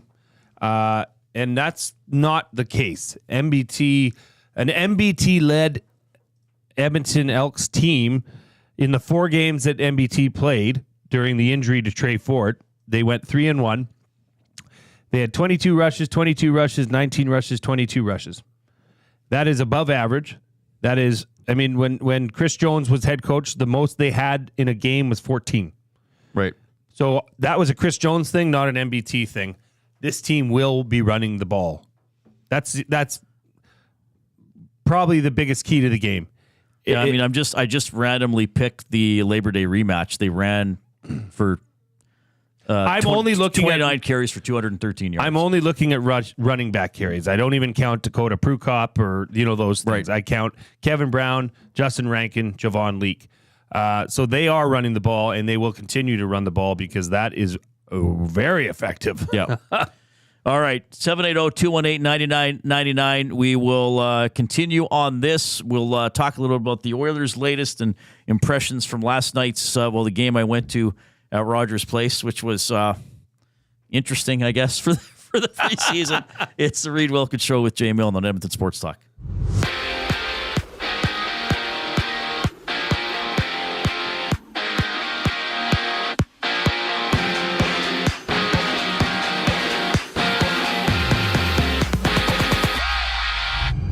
Nathaniel Day, Connor Clattenburg, William Nickel, and Dalen Wakely have been sent back to junior by the Edmonton Oilers. Preseason action for the Orange and Blue continues tomorrow against the Jets. It's the Maple Leafs and Senators, the Devils, Canadians, and the Capitals and Bruins tonight. 6 of the 8 games on schedule in the NHL start at 5. Commanders running back Austin Eckler goes to Virginia to undergo concussion protocol. Eckler suffered a concussion in the second quarter yesterday against the Bengals. McLeod Bethel-Thompson is expected to start this week for the Elks. Join the EST watch party at the Century Casino Sports Bar and Lounge for the action this Friday.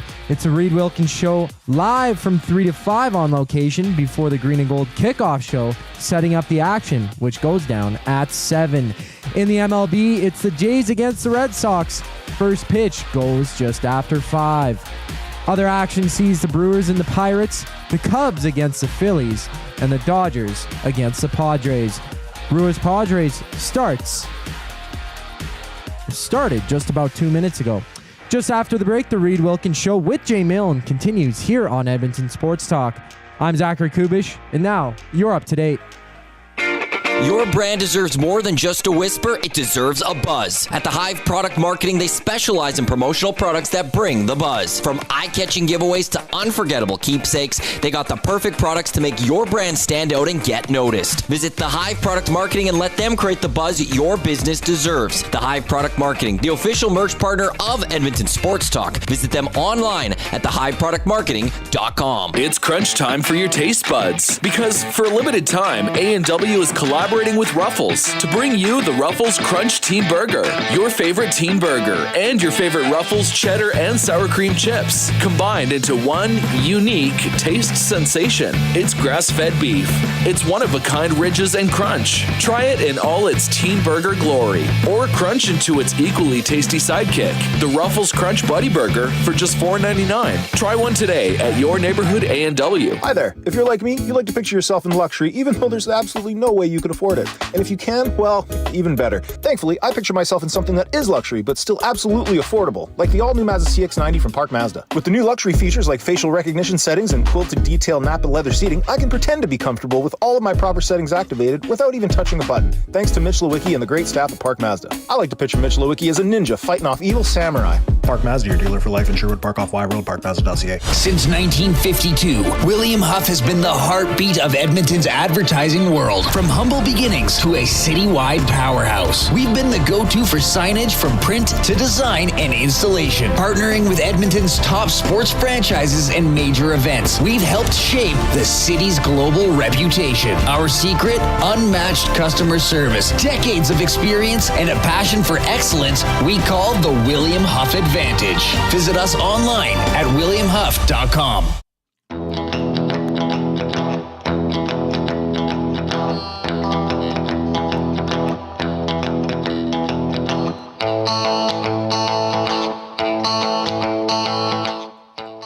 All right, thanks a lot for tuning in this afternoon. I had Jed Roberts on the show as we're talking Elks, MBT, Ford. It will be MBT starting against Winnipeg on Friday night. We'll have our EST watch party for that game at Century Casino on Fort Road. Our off-topic topic for William Huff, in the spirit of the upcoming behind-the-scenes documentary about the NHL and the Stanley Cup Final that had the McDavid outburst in the trailer.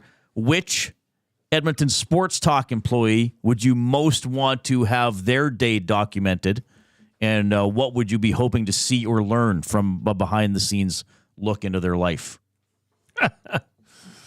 All right, I'm trying to think of who I would suggest or who I would say.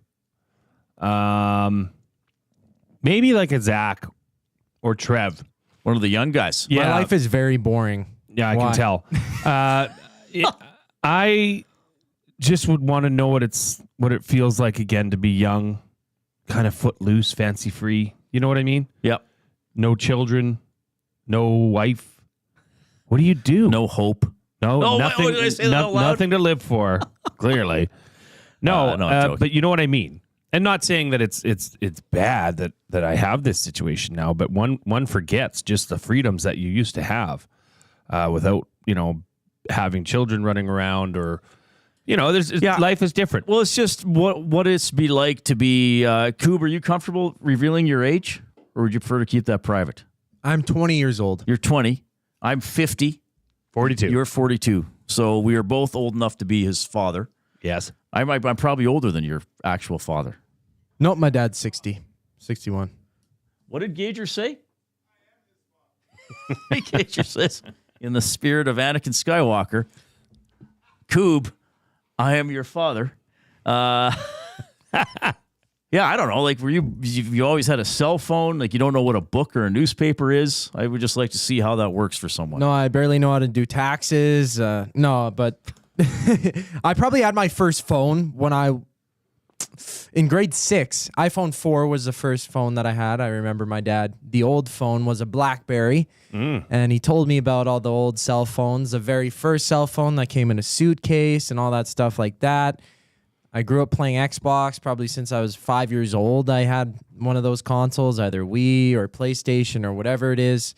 I grew up not with The Friendly Giant or whatever that show was. It was always Adventure Time, Whatever that show SpongeBob, was. and Do you know what a VHS is? yes, I've used a lot of VHSs in my life. Okay. But do you know what a Walkman is? Yeah, Walkman, Sony Walkman. Yeah. Okay. This could be fun. Yeah. Okay. Cool. All right, I say Zach then. I want to have a camera crew follow Zach around the coop. Yeah, I think it Why would be not? interesting. Absolutely. All right. 780-218-9999. Evander Kane is out for 5 to 6 months. The Oilers actually announced that. They sent out an email earlier today. Oilers statement on Evander Kane. I might as well just read the whole thing. It's not very long. Edmonton Oilers forward Evander Kane underwent successful abdominal surgery last week on Friday afternoon in New York. Recovery from the procedure is expected to take a minimum of 5 to 6 months. So I guess that's technically a minimum of 5 months. Yeah. I shouldn't critique the press release. His rehabilitation will take place in Edmonton under the supervision of the club's medical staff. I put in the Google machine, what is 5 months from today? Well, and I actually got two answers, February 22nd or February 24th. Must be whether they're counting days or just going off the exact. See, so best case scenario, he'd be recovered in the last week of February. So, a couple weeks before the trade deadline. Worst case scenario, I suppose he doesn't play this season. Because if it's a minimum of 5 to 6 months, then to me that would indicate he could miss the entire year. Is possible. Is it worth asking? Am I being overly cheeky by asking the Nasties if they think Evander Kane will ever play another game as an Edmonton Oiler? Why would that be cheeky? Well, because it's very negative. And it's assuming that he's not going to recover as quickly as the quickest possible time frame. That's all. Well, hey, I mean, if somebody rises during this absence and asserts himself into that lineup, and possibly brings the question up if is Evander Kane expendable, then yeah, it would be a suitable question. Do you think there's a player that is capable of that, though? The Oilers do not have a player on the roster, and I think there are very few in the NHL, and we talked about this over the course of our young show already, who does what Evander Kane does. Now, Gager might come in here and slap me and say I'm missing players, but the power forward who still will fight, who can still intimidate. There are certainly power forwards in the NHL. I don't know if the physicality of that level and remember that mic'd up footage from the Heritage Classic when there was a scrum and Evander just said, "Who here is going to do anything? Who here is going to take care of this for Calgary?" And everybody just skated away. Right? Like, yeah. Gager, how many players are there like Kane in the NHL now? Like, is Tkachuk even sort of in that category, the power forward? Like, I flash back to Kevin Stevens, the father Tkachuk, Tocchet, Roenick. Like, they're there, but I feel like it's not, there was a golden era for those guys. Maybe late 90s, early 2000s. Really back it up. And score 30-something, 40-something. And there's way less fighting, of course. Yes, and intimidate. So, anyway, where was I going with this? Funny, So both Tkachuks could probably be on that list. Oh, both current Tkachuk. Oh, yeah, I always forget the Right. Ottawa Tkachuk. They're building a new arena, by the way. We might ask Chris Johnston. What about that. Ovi? I mean, not maybe now, but Powerful. yeah. Yeah. He could intimidate you. Oh, Wilson? Jamie Benn? Wilson wouldn't score as much as Kane, but he's mean. Yeah, for sure. Yeah. So anyway, and I saw this while Gage and Hernan were on earlier today, and I think during Two Guys on a Goalie as well. What do the Oilers lose toughness-wise without having Kane? I think that's a fair question, but again, most of this last season he wasn't playing at full power, and they had a 16-game winning streak and went to the Stanley Cup final. So are you, and again, no right or wrong answer, how concerned are you about the Oilers being quote-unquote pushed around if Evander Kane doesn't play this season? I'd be more concerned about what's happening on the right side of the defense than team toughness. Yeah, much more glaring concern for sure. But you know, this is not the makeup of this team forwards wise is not physically overwhelming, right? It's not. This is a skilled team. This is a team that's going to go out and score. I mean, if Corey Perry is your most physical player, that says a lot. But you know, is that something that's going to be as needed on a team like this? I think that, and this is the interesting thing about the Oilers. Like, I consider Leon Draisaitl a physical player. Sure. He does not fight.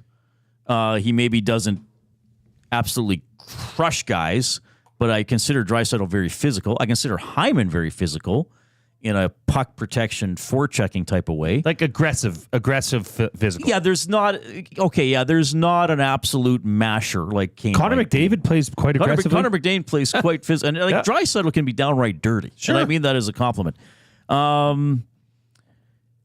Like, who else is going to be there? Arvidsson is going to be scrappy. See, I think Arvidsson is physical, but so do they have a deterrent like Kane could be a deterrent?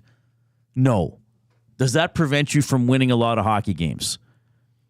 I would say in this day and age, probably not. I think it can help, but I don't know if it's going to not. Okay, here's the thing to me, and I'm tying this into another theme.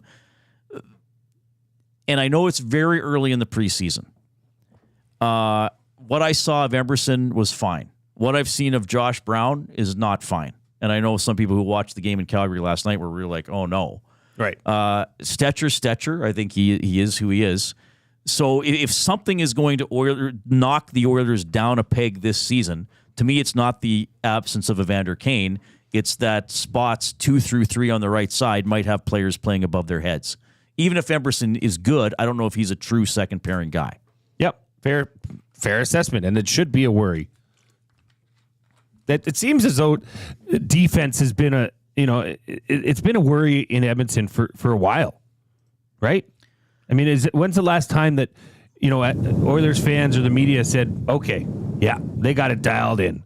And maybe this doesn't happen on any team. There's several. Okay, you're pulling me off topic slightly. There's several things there. First of all, there have been years they weren't good defensively or good enough, or the defense didn't match the caliber of their forwards. I also think whenever a team has star players on it, star offensive players like McDavid and Draisaitl, and it happened with Ovechkin. I think it even happened with Crosby to some extent. It's always, but they can't check. Oh, but it's just a default. It's like, whatever. Well, this guy hits home runs, but he can't draw a walk or whatever. You find something to pick at. But yeah, there were years when they missed the playoffs or were eliminated earlier than you would like, when you would say that the checking / defensive side of the game didn't match the offensive firepower. I mean, last year, was that a problem? I don't know. I mean, what was it over the 16-game winning streak? The last 14 games, they allowed 2 goals or less. They were pretty capable defensively most of the time. Did they lose the Stanley Cup final because of shoddy defending? I don't think so. I mean, they outscored Florida in the series. So, but now looking ahead to this year, yeah, what happens on the right side? And have the first 3 preseason games made anybody feel any better about it? No. Now, it is the first 3 preseason games, but if, as we were talking about yesterday, if you're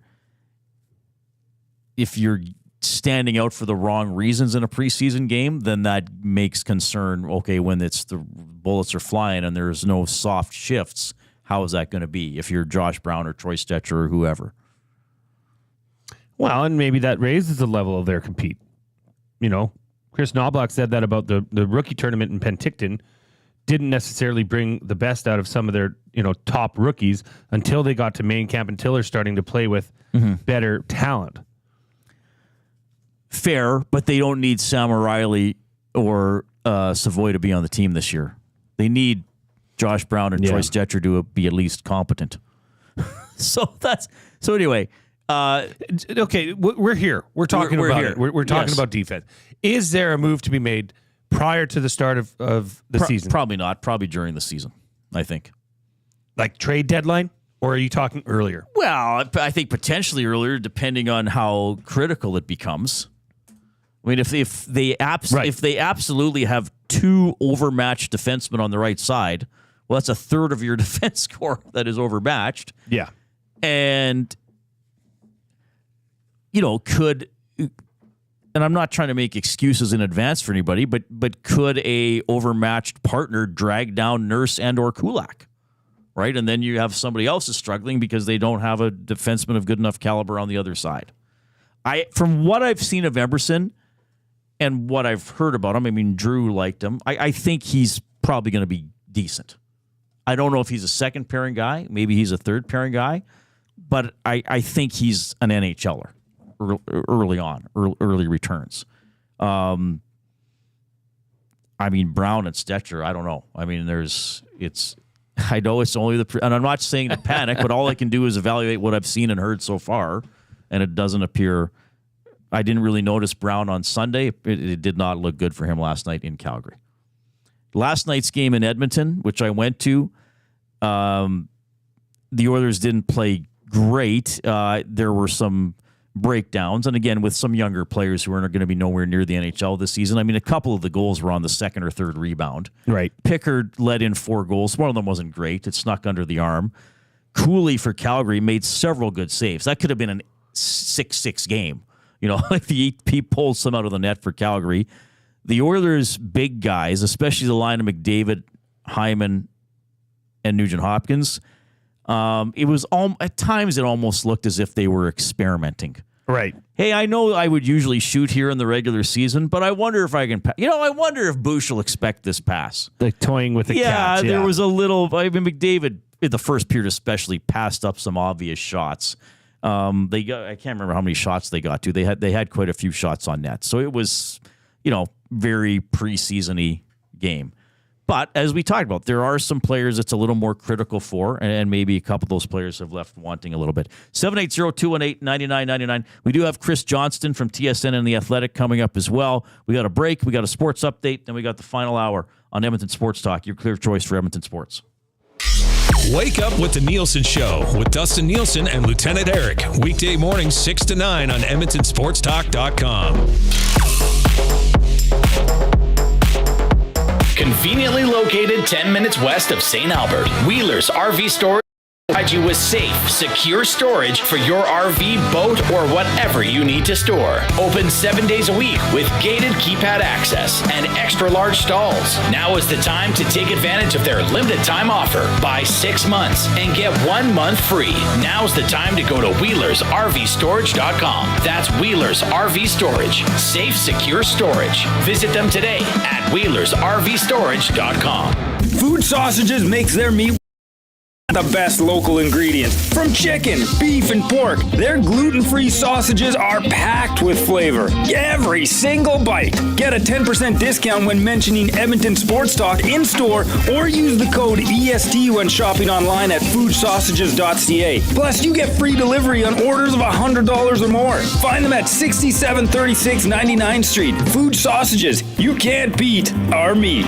If you've been injured in a car collision, let James H. Brown and Associates, Alberta Injury Lawyers, protect your interests. They'll be there every step of the way to help answer your questions and help you get your life back on track. Trust Alberta's precedent-setting injury lawyers with their unrivaled experience, unrivaled results, and unrivaled commitment. When accidents happen, call James H. Brown and Associates, Alberta Injury Lawyers, 780-428-0088, or go to jameshbrown.com.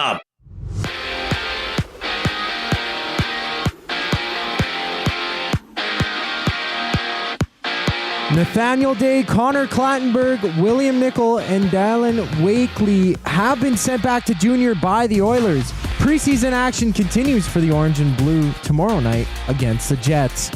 6 games start in just a moment with the Maple Leafs taking on the Sens, the Devils playing against the Canadiens, and the Sabres Pens in action. Later, it's the Canucks and the Kraken, as well as the Ducks and Sharks, with both of those games going at 8 p.m. McLeod Bethel-Thompson is expected to start this week for the Elks. Join the EST watch party at the Century Casino Sports Bar and Lounge for the game this Friday. The Reid Wilkins Show will be live from 3 to 5 on location before the Green and Gold Kickoff Show sets up the action from 5 to 6. Kickoff at 6 p.m. In MLB, it's the Jays against the Red Sox. First pitch goes at 5. And right now, in the world of baseball, the Phillies are up 1-0 against the Cubs, while it's tied 0-0 Pirates, Brewers. The Guardians also have a 3-0 lead against the Reds, while the Royals and Nationals game has been delayed. You're listening to the Reid Wilkins Show right here on Edmonton Sports Talk. I'm Zachary Kubish, and now you're up to date.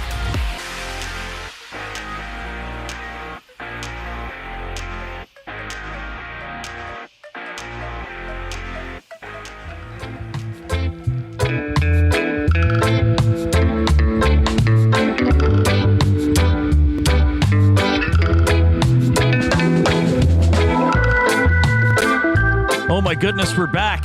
Still ahead, we're going to have my top 3 for food sausages. As we will, well, I won't tell you what we're going to do. The idea came from the McDavid video.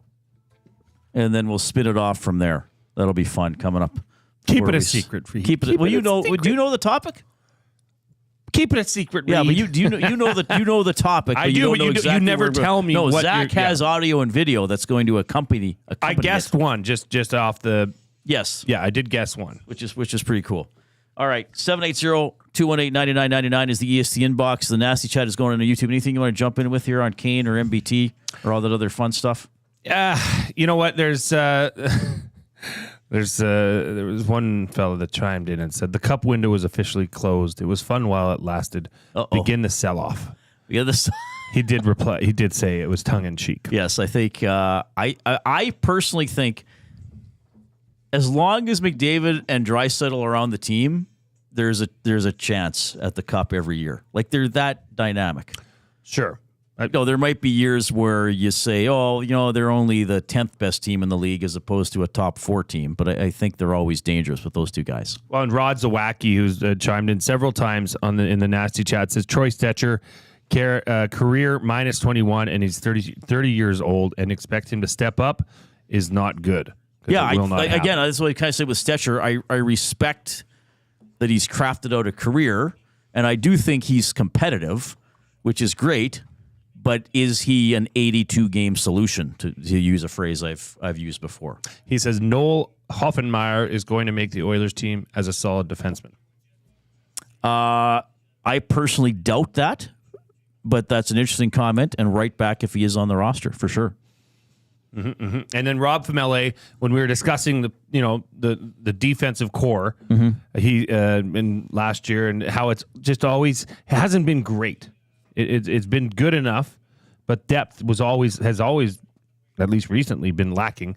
He says, "What were the goals against in the playoffs? It wasn't a big weakness, right?" Suggesting that it was good enough. But that defensive core is not who. Yeah, is here. That's what I've said. 4. What is it? 3 of the 7 players who played in the Stanley Cup Final on defense are gone. Yeah. So Desharnais signed with the Canucks. I know he only played one game in the final, but he played most of the playoffs. Broberg's gone to St. Louis, and Cece's gone to San Jose. Cece was traded for a player who I think will be good. And then Stetcher, Brown. I mean, the of all the signing, remember free agency. Oh, Arvidsson. Oh, Skinner. And then they trade McLeod for Savoy, which was a good trade, and all that kind of stuff. Pickett's coming back. Great. That was the one move, because I remember, being on air that day. Josh Brown. Okay. Oh, 3 years? No, I know it's only $1 million a year. You can put that deal in the minors. But yeah, that's the one. And we'll see.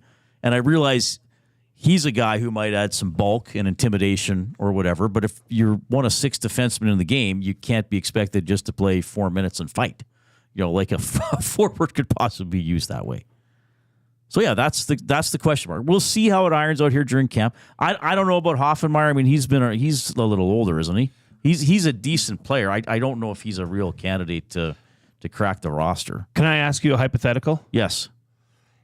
If that didn't happen the way it happened with Broberg and Holloway, and say the Oilers had got the job done and re-signed Broberg, is this a different conversation right now? Well, of course. I mean, I guess it's a different conversation, but is it far different, or is this team still lacking that depth? So if they would have kept Broberg and then hypothetically kept Ceci, well, yeah, then for sure it's a different conversation. Then Brown and Stetcher are obviously 7 and 8. Yeah. Maybe you don't even need to bring Dermott in. Hoffenmeyer, by the way, drafted in 2017, 108th overall by the Coyotes. He is 25. He'll turn 26 in January. He is yet to play an NHL game. He also shoots left. So I'm not. If that person likes him, that's great. I don't know if he's going to be on the team. He is on a 2-way 1-year contract. Noah Philp, he played well again. He played well again. He didn't have as great a night in the faceoff circle, but I thought he looked pretty good. He looks like he belongs. Now it's preseason. I'm not saying he looks like he belongs in the NHL, but he looks like a confident, composed player who knows where to go, can make some plays, can get involved on the forecheck. I'd say he's been a positive. Lavoie, as we mentioned earlier, Chris Knobloch said today, going to be off the ice for a couple days with a minor lower body issue, but they'll just keep him off the ice for a couple days. I think Lavoie's played well. He has a good shot. He's got his shot off. He scored a goal. He made a nice one-timer try on a cross-ice pass from Draisaitl in the offensive zone yesterday in the second period. Cooley stopped it. So he's looked pretty good. But the thing with Lavoie is there a spot on the roster for him? There's no spots in the top 6. Sorry. Are you a penalty killer? No. So I don't know about that. Maybe he gets traded, and if he's on waivers this year, maybe he gets claimed. Podkolzin. Somebody asked yesterday to watch Podkolzin.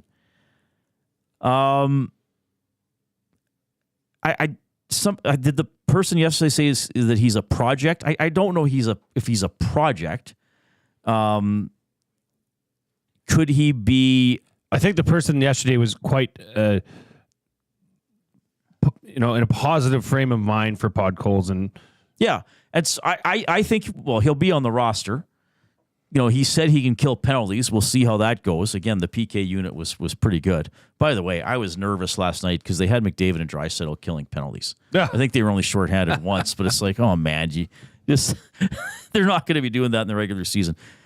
I think Podkolzin, he's big. I think he knows where to go. He seemed dogged on the forecheck. I think there's some skill there. I mean, he did score 14 goals a few years ago with the Canucks. And again, on this team, you don't have to be a primary scorer. There's 6 guys already in the top 6 that can do that with the addition of Arvidsson and Skinner. So I'm fairly optimistic about Podkolzin. Like, I don't think he's going to come in and be an absolute bust or be overmatched. I think he can be a steady player. He seems to move around well. He seems to get to the right places. He's not awesome. He's not perfect, but I think he's a fairly fundamentally sound player. I mean, I'm saying that after a couple of preseason viewings. He hasn't looked out of place or overmatched to me by any means. Well, Podkolzin, is a bigger player. Noah Philp is a bigger player. Yep. As part of your, you're speaking quite highly on the show and just in conversation that we've had about who's stood out for you through these, the first week of training camp, and Philp has. Is he using his size? Is that something that's a part of his game? And a 6'2", a big body. Yeah, that's a good question. I don't know if I can say that yet, but I don't think he's going to be a banger and a crasher. I mean, some guys just use their size by getting in the way, or I'm not putting Philp and Hyman in the same category. But how does Hyman use his size? He gets over top of the puck and says, "You're not pushing me off the puck." Same about Draisaitl, I'm going to right? control it. Right. So I think Philp might be more in that category where he can just occupy a space or occupy the puck. And then I do think he has enough intelligence and vision to make a smart pass with the puck. I'm not saying an elite level pass like a Draisaitl or McDavid could, but a good pass to keep the offense going, to create a shot or keep the cycle going. I think Philp is a tantalizing prospect. I'm not saying he's going to make the team out of camp, but I am saying if they need a depth player and his first couple months are good in Bakersfield, maybe he's a first call-up. Like, I do think he's looking that competent, quite frankly. I know use competent sounds like almost an insult, but I didn't mean it that way. Yeah. I do think he's looked pretty good. And that would be something that, that fourth line where a Podkolzin or, a Philp would fit in on a call-up situation. And, going back to the discussion about Evander Kane, are the Oilers going to miss that physicality that Evander Kane brings? Well, they've got two people that are at the top of the call-up, Podkolzin is going to make this team. He's going to be there. Right? If he can fill that void with his sheer size. That's a big player. Right. And just so you know, Reid, we had another person, this is now, I think, the third or fourth time we've had a comparison to Klim Kostin. Not simply just because they're Russian, but just in size and how they play. But the jury's out still, right? Yeah, but Kostin, here's the thing. Like, Kostin kind of became a bit of a folk hero. Because he's like the Trey Ford for the Oilers. He was absolutely... there's maybe elements of that. He was an absolute unknown when he got traded for Samorukov. I'm just checking the dates here. October 9th, 2022. There were no expectations for him. He'd played 46 games for the Blues. He had 11 points, or less than that. 11 points, 5 goals and 6 assists. There was very little. Okay, like if he would have wound up in the minors for 20 years, no one would have batted an eyelash. But he came in, he hit, he fought, he had that run of goal scoring mid-season. He had an outgoing personality. He was fun in scrums. He made it. I think it was at Jim Matheson. He said that one day. He's like, I saw you on Twitter. No one likes you. He had fun with that. So people kind of fell in love with him. You know who wasn't totally in love with him? Jay Woodcroft and the coaching staff, because there were games in which he hardly played. And I think the issues with Kostin was consistency and just sometimes some ill-advised plays with the puck, like some blind passes or plays he needed to hang on to it and instead threw it away. I think Podkolzin can be a noticeably better player than Kostin, quite frankly. I really do. I mean, offensively or physically? All around. All around. All huh? around. Okay. Certainly offensively. I mean, Kostin has 24 NHL goals in 155 games. Well, certainly. Podkolzin already has a 14-goal season. I mean, and then last year so he leaves the Oilers for Detroit. He has 4 points in 33 games.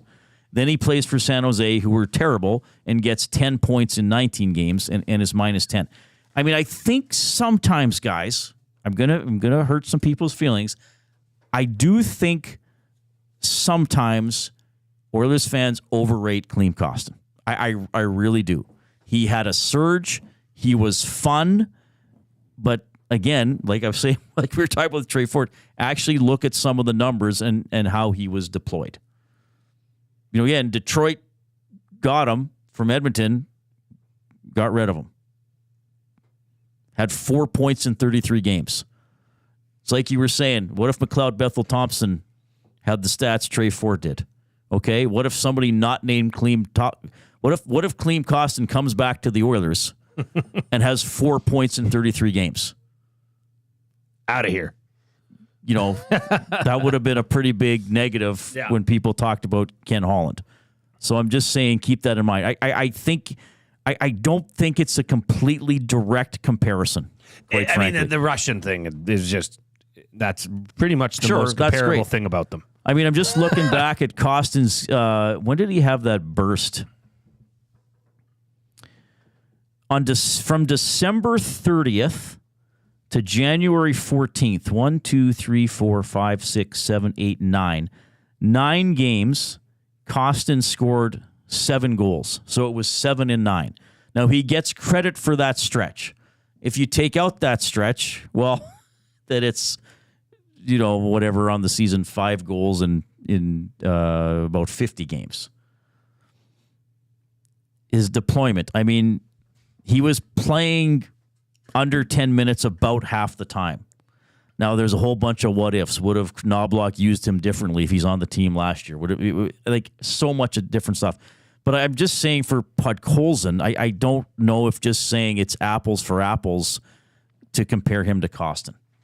I don't. I don't know. I see it differently. I think Podkolzin can occupy perhaps a larger, more important role on the team. Googled Klim Kostin.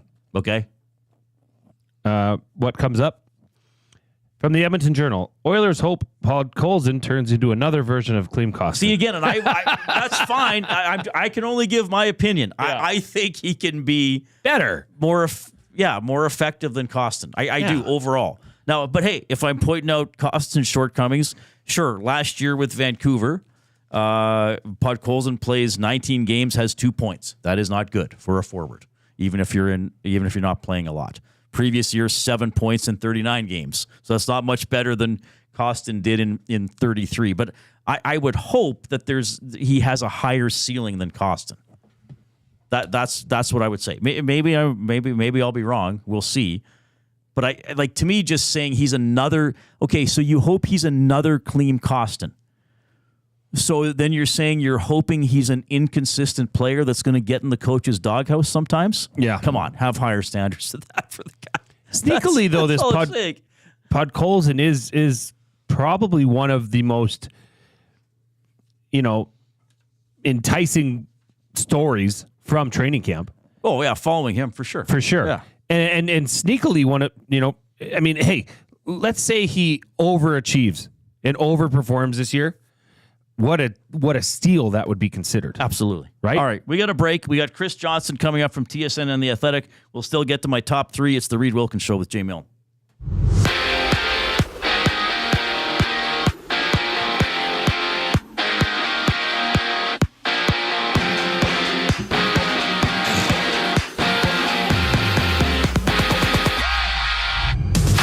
Nathaniel Day, Connor Clattenburg, William Nickel, and Dalen Wakely have been sent back to junior by the Oilers. Preseason action continues for the Orange and Blue tomorrow against the Jets. 6 games in the NHL are underway right now. The Penguins find themselves up 1-0 against the Sabres, 0-0 between 5 of the other games, seeing the Devils against the Canadiens and the Maple Leafs against the Senators. But later tonight, it is the Sharks and the Ducks, as well as the Kraken and the Canucks taking each other on tonight at 8 p.m. In the MLB, it's the Jays against the Red Sox, and right now, it's 0-0 at the end of the first, with Bowden Francis on the mound. This sports update has been brought to you by Sit and Sleep. The wait is over. Sit and Sleep is now open. Celebrate with over 20,000 square feet of savings on the trendiest furniture, home decor, and mattresses. Apply for your Sit and Sleep card today to make no payments for 18 months. All interest free. Just after the break, Chris Johnston from TSN and The Athletic join Reid and Jay here on the Reid Wilkins Show. I'm Zachary Kubish for your EST update. It's crunch time for your taste buds, because for a limited time, A&W is collaborating with Ruffles to bring you the Ruffles Crunch Teen Burger, your favorite teen burger, and your favorite Ruffles cheddar and sour cream chips, combined into one unique taste sensation. It's grass-fed beef.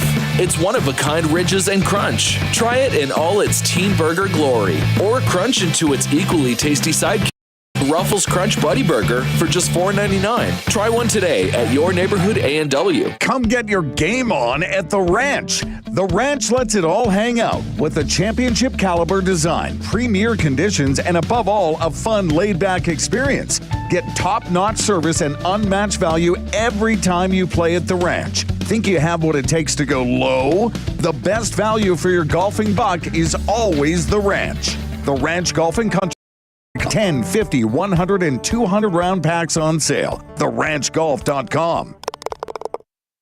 Celebrate the grand opening of Sit and Sleep and discover a revolutionary way to shop for mattresses. Stop in today for a free pressure point scan using cutting-edge technology so sleepologists can identify the perfect mattress for you. Right now, you'll get free local delivery on any mattress over $5.99 and receive a bamboo cooling mattress protector. Get grand opening savings now with every mattress on sale. Join us on location today for the celebrations at Sit and Sleep in South Common next to Planet Fitness. Edmonton Sports Talk delivers a mass audience of key, influential customers to your business, all while you associate your company brand with the biggest names, the hottest sports news, and teams from every league around the globe. Oilers and Elks, NHL, NFL, Major League Baseball, and the association, Formula One, soccer, golf. Oh, sweet mama! The excitement is palatable on Edmonton Sports Talk. It's where fans go to get their sports fix and where our partners find the most loyal consumers. Contact us today and see how our team on Edmonton Sports Talk can score the biggest goals for your business. With various advertising options available, email business@edmontonsportstalk.com or head to our website and send a message at edmontonsportstalk.com.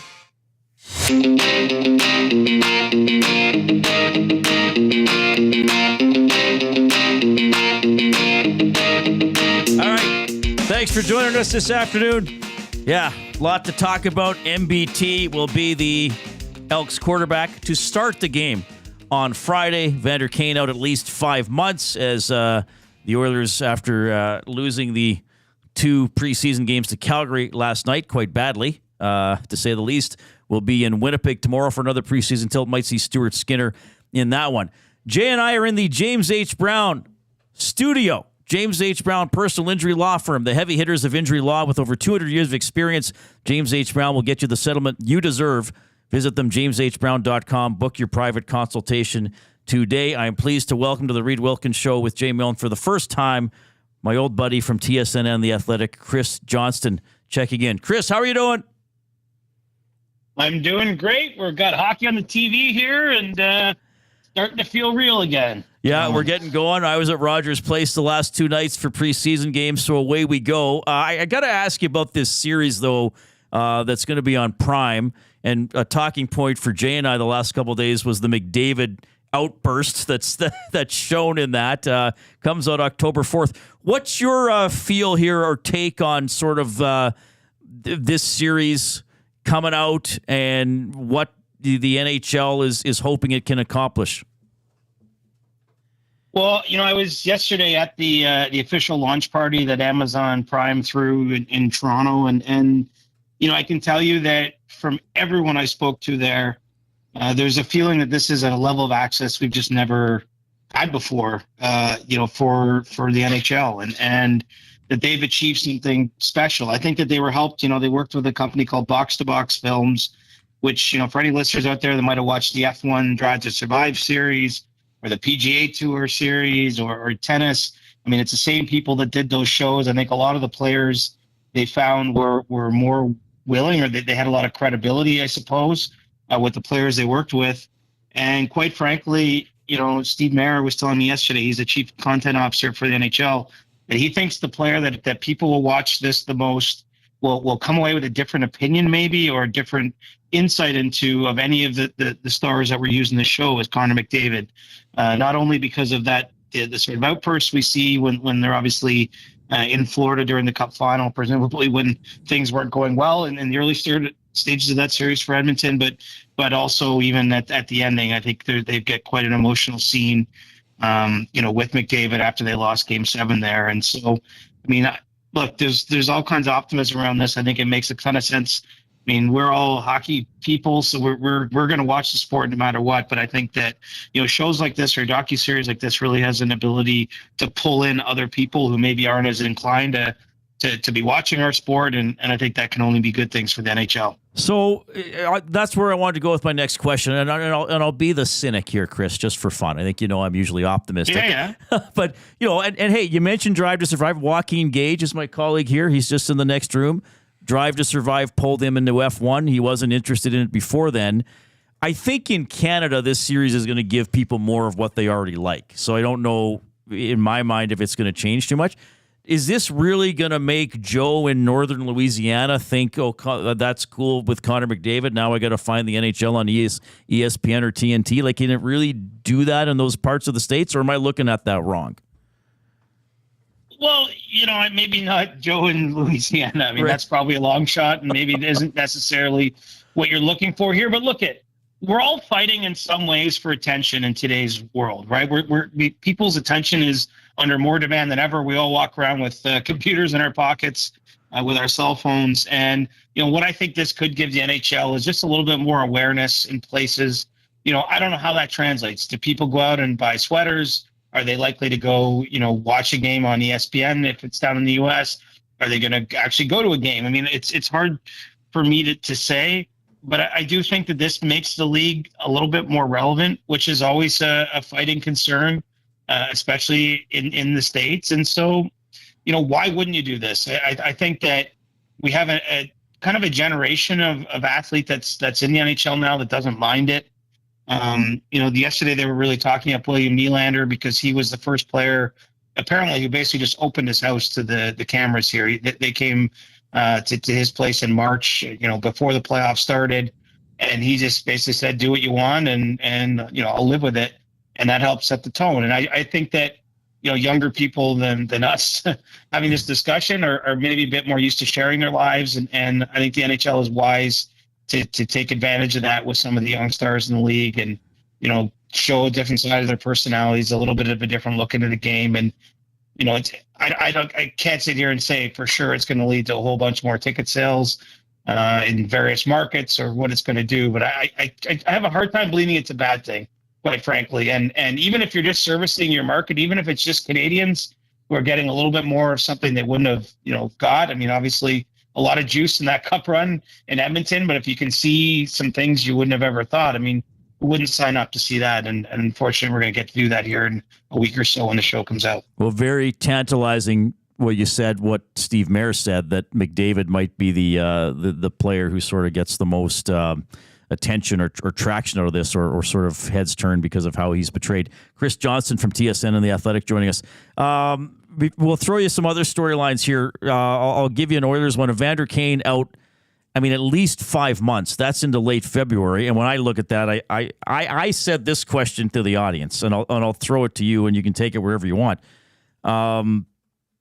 Is it possible Evander Kane never plays for the Oilers again? I can't help but wonder that as a what if, given what they announced today.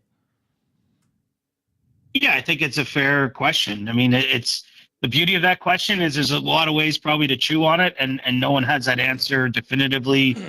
Probably right from Evander to upper management to, the doctors that are involved with trying to help, get him back to health. But, it's been a long time since he's played, and you get to that age, there will certainly be questions about whether he can ever compete at the highest level of the sport again. I mean, that's part of what he's going to have to fight through. And obviously it's a long period of rehab and recovery, and not every athlete's up to it. Now, we've seen, it's not apples to apples because it's different types of injuries, but, I look at Patrick Kane, found his way back from the hip surgery he had and a long layoff, and was a pretty good player last year and signed a new contract this year. I mean, it can be done, but the odds go up, not in the player's favor the older they are.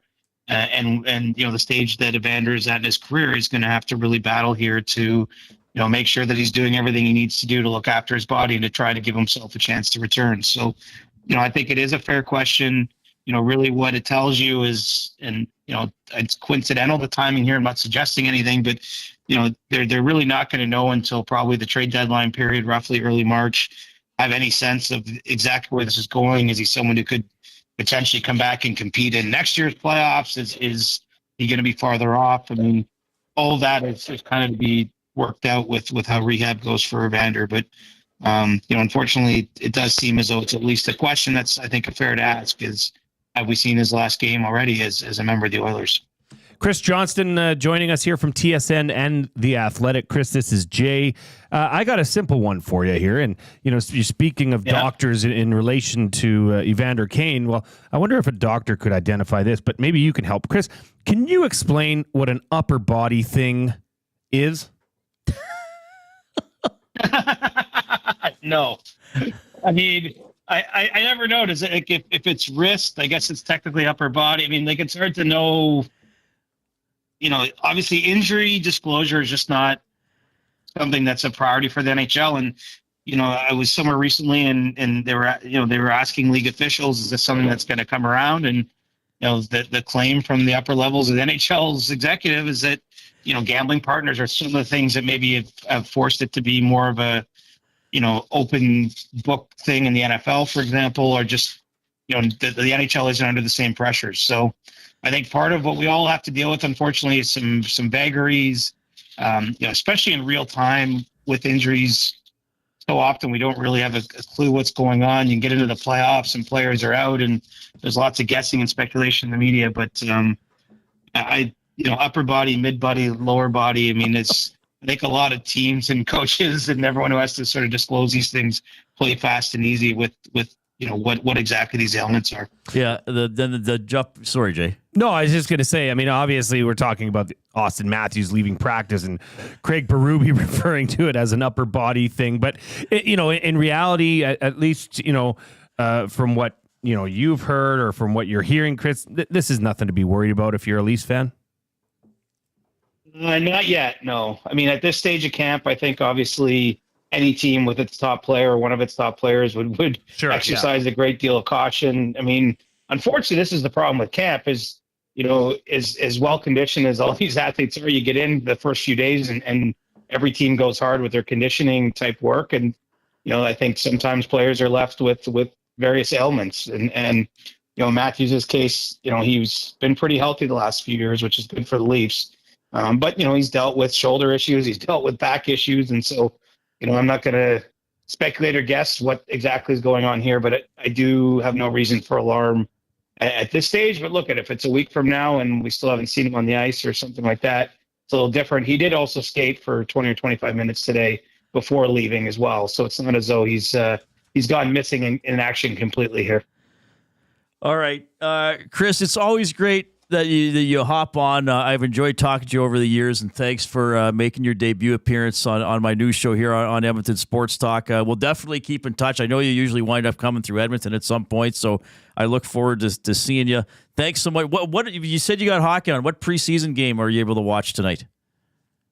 I'm watching on TSN 4 out here in Ontario, the Leafs and Senators preseason game, and it's what you expect. The problem with the early preseason, usually the road team sends, junior and AHL type of players at the start, and the home team naturally is playing more of the roster. So you don't know exactly what you're measuring, but I mean, it's just good to have hockey back on the TV. Yeah, absolutely. Okay, we'll talk to you down the road. Thank you so much for your time. All right, be well, guys. Talk soon. Chris Johnston checking in. So cool. He was at the launch party yesterday for Amazon, and Steve Mayer. I got to interview Steve, 4 or 5 times. So he's the NHL's chief content officer. Yes. So he was here for the bubble, setting stuff up and making those games in empty arenas still seem like an exciting production.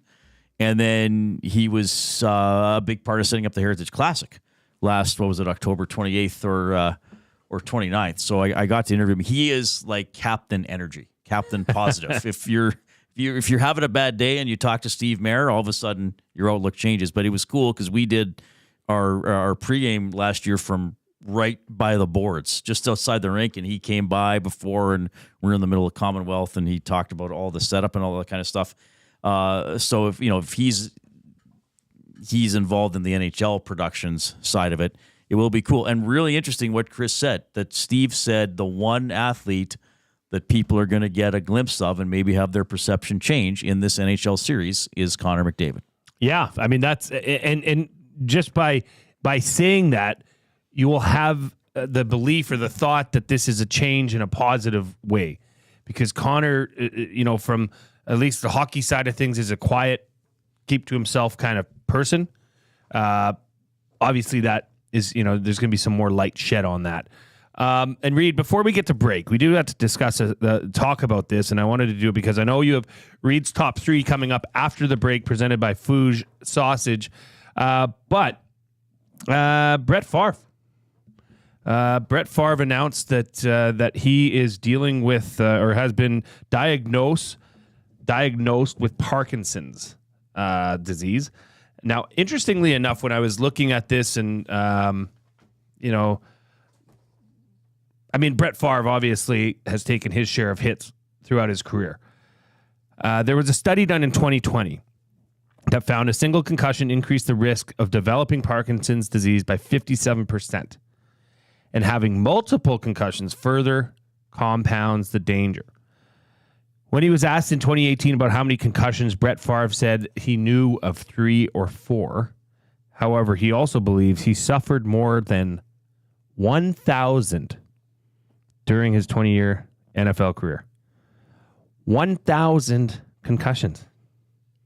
Wow. Yeah, that's shocking. That is shocking. So, that's sad news for Favre. He announced that when he was speaking at Congress or in front of what seemed to be a really animated you crowd. Would expect it to come out in. But, yeah, right. Exactly.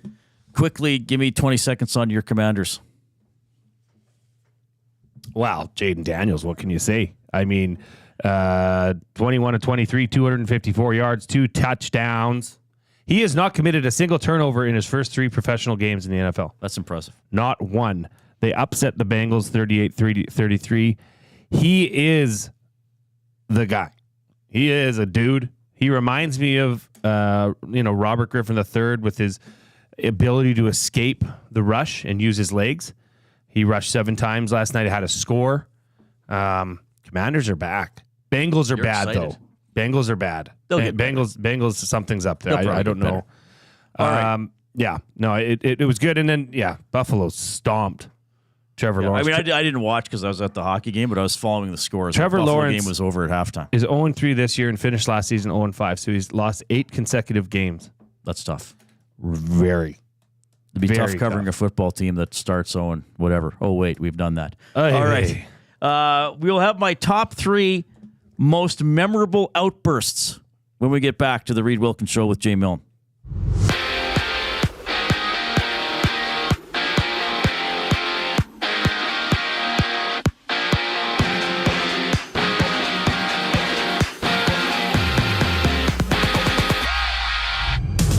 Nathaniel Day, Connor Clattenburg, William Nickel, and Dalen Wakely have been sent back to junior by the Edmonton Oilers. Orange and Blue preseason continues tomorrow night against the Jets. 6 games are on right now in the NHL. 2-1, the Sabres lead against the Penguins. It's 1-0 for the Leafs up against the Senators. And both the Lightning and Bruins are up 1-0 against their opponents.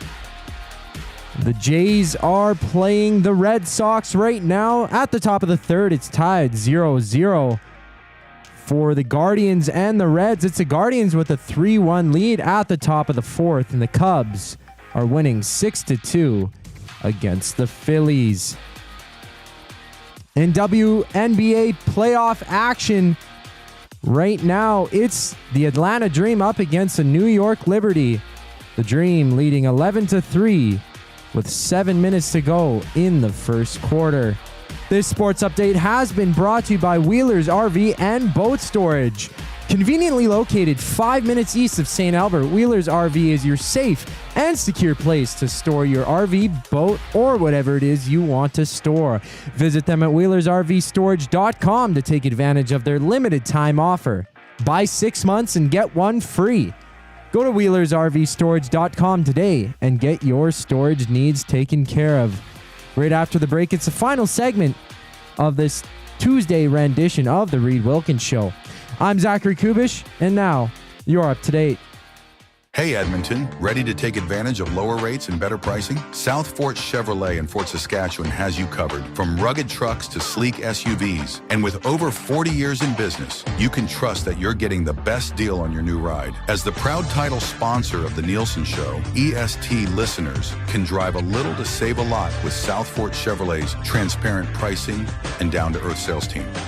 Visit us today in Fort Saskatchewan or online at southfortchev.com. At Mind 360, we invite you to embark on your mental health journey in a safe and comfortable space. Conveniently located in St. Albert, Mind 360 has a diverse team of experienced clinicians that offer a broad range of tailored services for children, adults, and families. Furthermore, we are very proud to serve our military, veterans, and first responders. If you're looking for counseling, treatment, or assessment, understand that you are not alone. Contact Mind 360 at mind360.ca to book an appointment today. Gallo LLP is an Alberta-based accounting firm with expert chartered professional accountants in both our Edmonton and Sherwood Park accounting firms. Our experienced and innovative accountants provide financial advice that saves our clients money. Simply put, we help our clients protect their assets and grow their businesses. At Gallo LLP, they go beyond the numbers to ensure the continued success of your business. Reach out to Preet or John to discuss how they can help your business grow. Visit gallollp.ca today and see how they can help you take your business to the next level. You've always known GCL Diesel as the experts in diesel fuel systems, but did you know that GCL is also your source for turbochargers and turbo repair? As a turbo supplier for Garrett, Borg Warner, and Holset, GCL can provide genuine original equipment turbos at wholesale prices. Whether it's diesel, gas, natural gas, or performance, we can provide you with the turbo or custom repair you require. Turbo questions? We've got turbo answers. Visit us in the West End or online at gcldiesel.com. GCL Diesel, turbochargers, understood.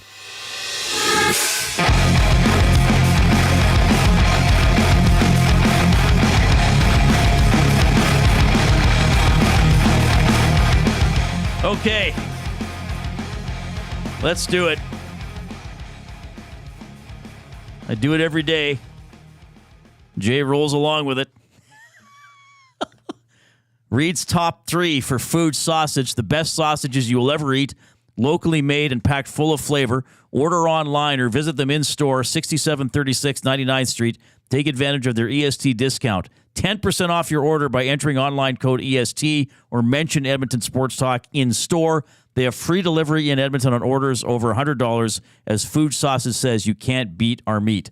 All right, the jumping off point is McDavid's little outburst.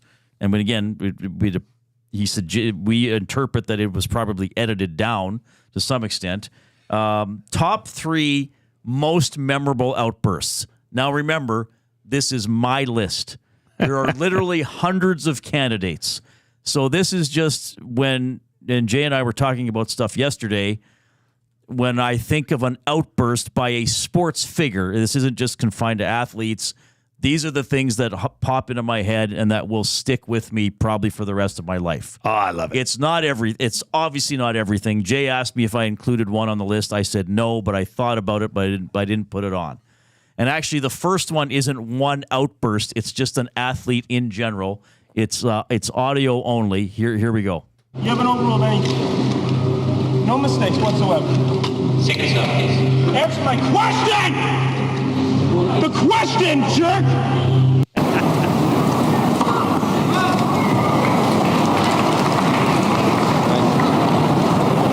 It was the wrong side. The ball, chalk came up all over. No, it was a bit of a spread, Mr. McIntyre. That was a good one. Excuse me? That was a bit of a spread. Look, you can't be serious, man. You cannot be serious! That ball was on the line. Chalk flew up. Okay, so it's John McEnroe. Those are a couple of incidents. I always remember the one calling the chair umpire a jerk. And then that second half where he's like, oh, the ball was on the line. You could see the chalk. And the ump's like, no. And and he just keeps getting mad at him. And so here's the thing. Because when you say athlete outburst, John McEnroe is the first athlete that comes to mind. I know for younger people, they're not going to know that. I remember seeing McEnroe highlights when I was a kid and just thinking, man, this guy is such a hothead. The second part of that was from Wimbledon in 81, and he continued to get mad at the chair umpire. He called for a tournament referee, like he just walked off the court and said, I demand a referee. And there were other ones on YouTube that I couldn't use because there's too much profanity. It was amazing how many examples there are. So when I think sports, outburst, I think John McEnroe. So that's why I wanted to include a couple of those. You have to. I mean, he's the king of tantrums. It's so funny. Kind of a goofy looking guy to begin with, and with his big hair and his, high socks, yelling and screaming and, berating these officials. Epic. And one of the best players in the world, obviously. I mean, this wasn't like, he's the 20th ranked guy and he's a hothead, but he never really wins. I mean, a legit contender in all the Grand Slams and just couldn't keep it under control. Great announcer now. I love listening to him announce tennis now. He is good. So I wanted to include John McEnroe in that. Very, funny, yet not a good role model. Yeah, not necessarily the way you want we wouldn't want your kid to grow up to become John McEnroe's attitude. All right. The second one, roll it. The Bears are what we thought they were. They're what we thought they were. We played them in preseason. Who the hell takes a third game in a preseason like it's bull? We played them in the third game. Everybody played 3 quarters. The Bears are who we thought they were. And that's why we took the damn field. Now, if you want to crown them, then crown their ass. But they are who we thought they were.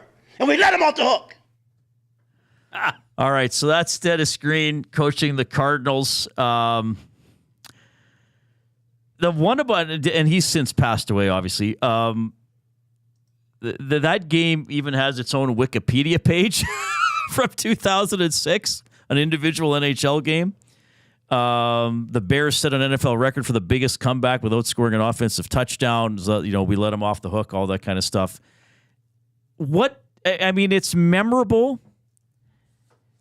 And why I included that is because when I still hear it or watch it years later, it wasn't an initial reaction.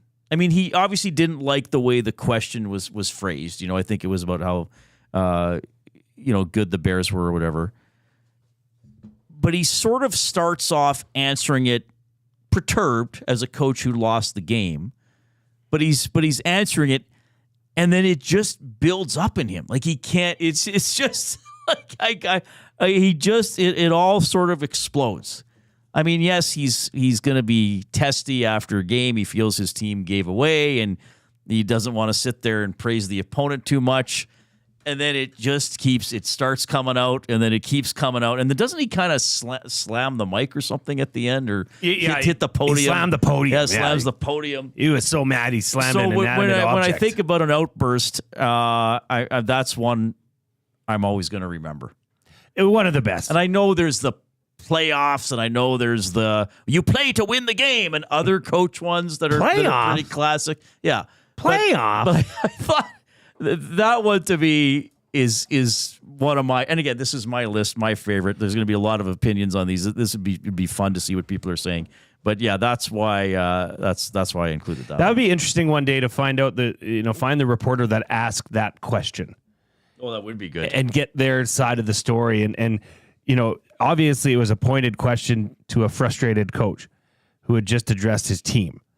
But to expect that would be, unexpected, obviously. All right. The final one is a hockey one. We're going back to 1988. If you're on YouTube, we do have video to accompany this. I'm standing there, you step on my fucking foot! Hey, Duke!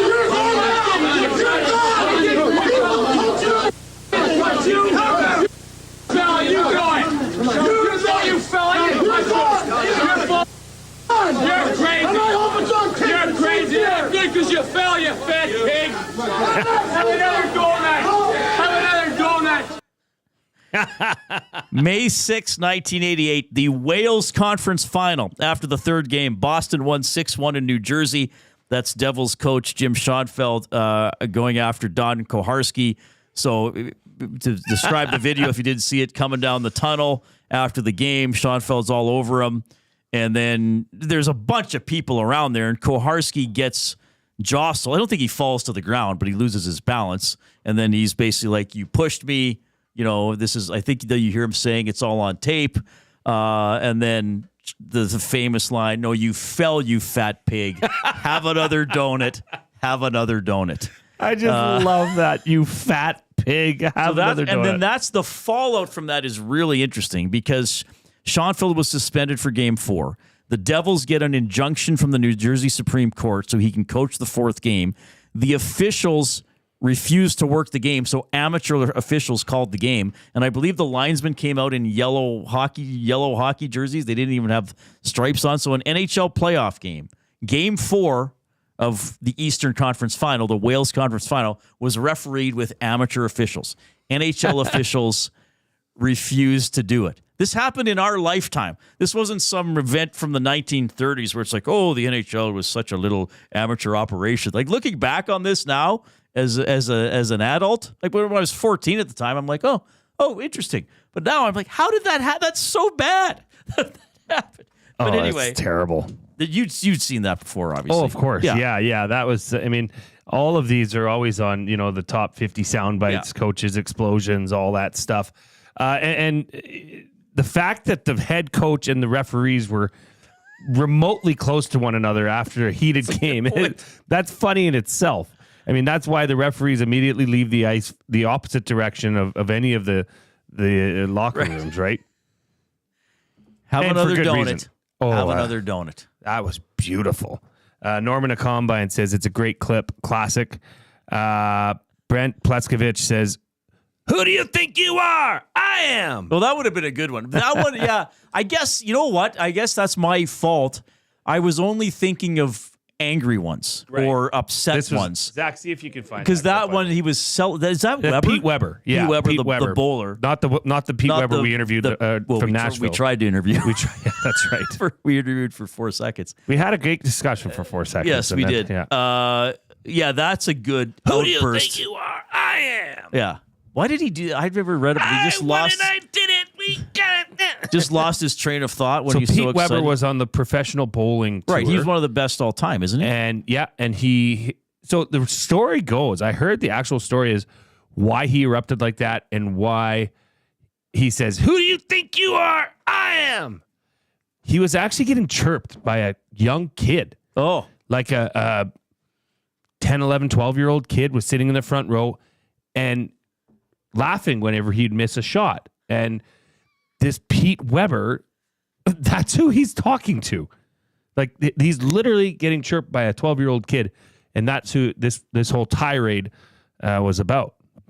Any luck with that, Zach? Because you just have to try. We'll see if we can get it. it. That's obviously a famous bit of audio. But there were a lot. Now, you asked me if I included the Hal McRae, Royals manager, throwing the everything. phone and cutting a reporter on the face.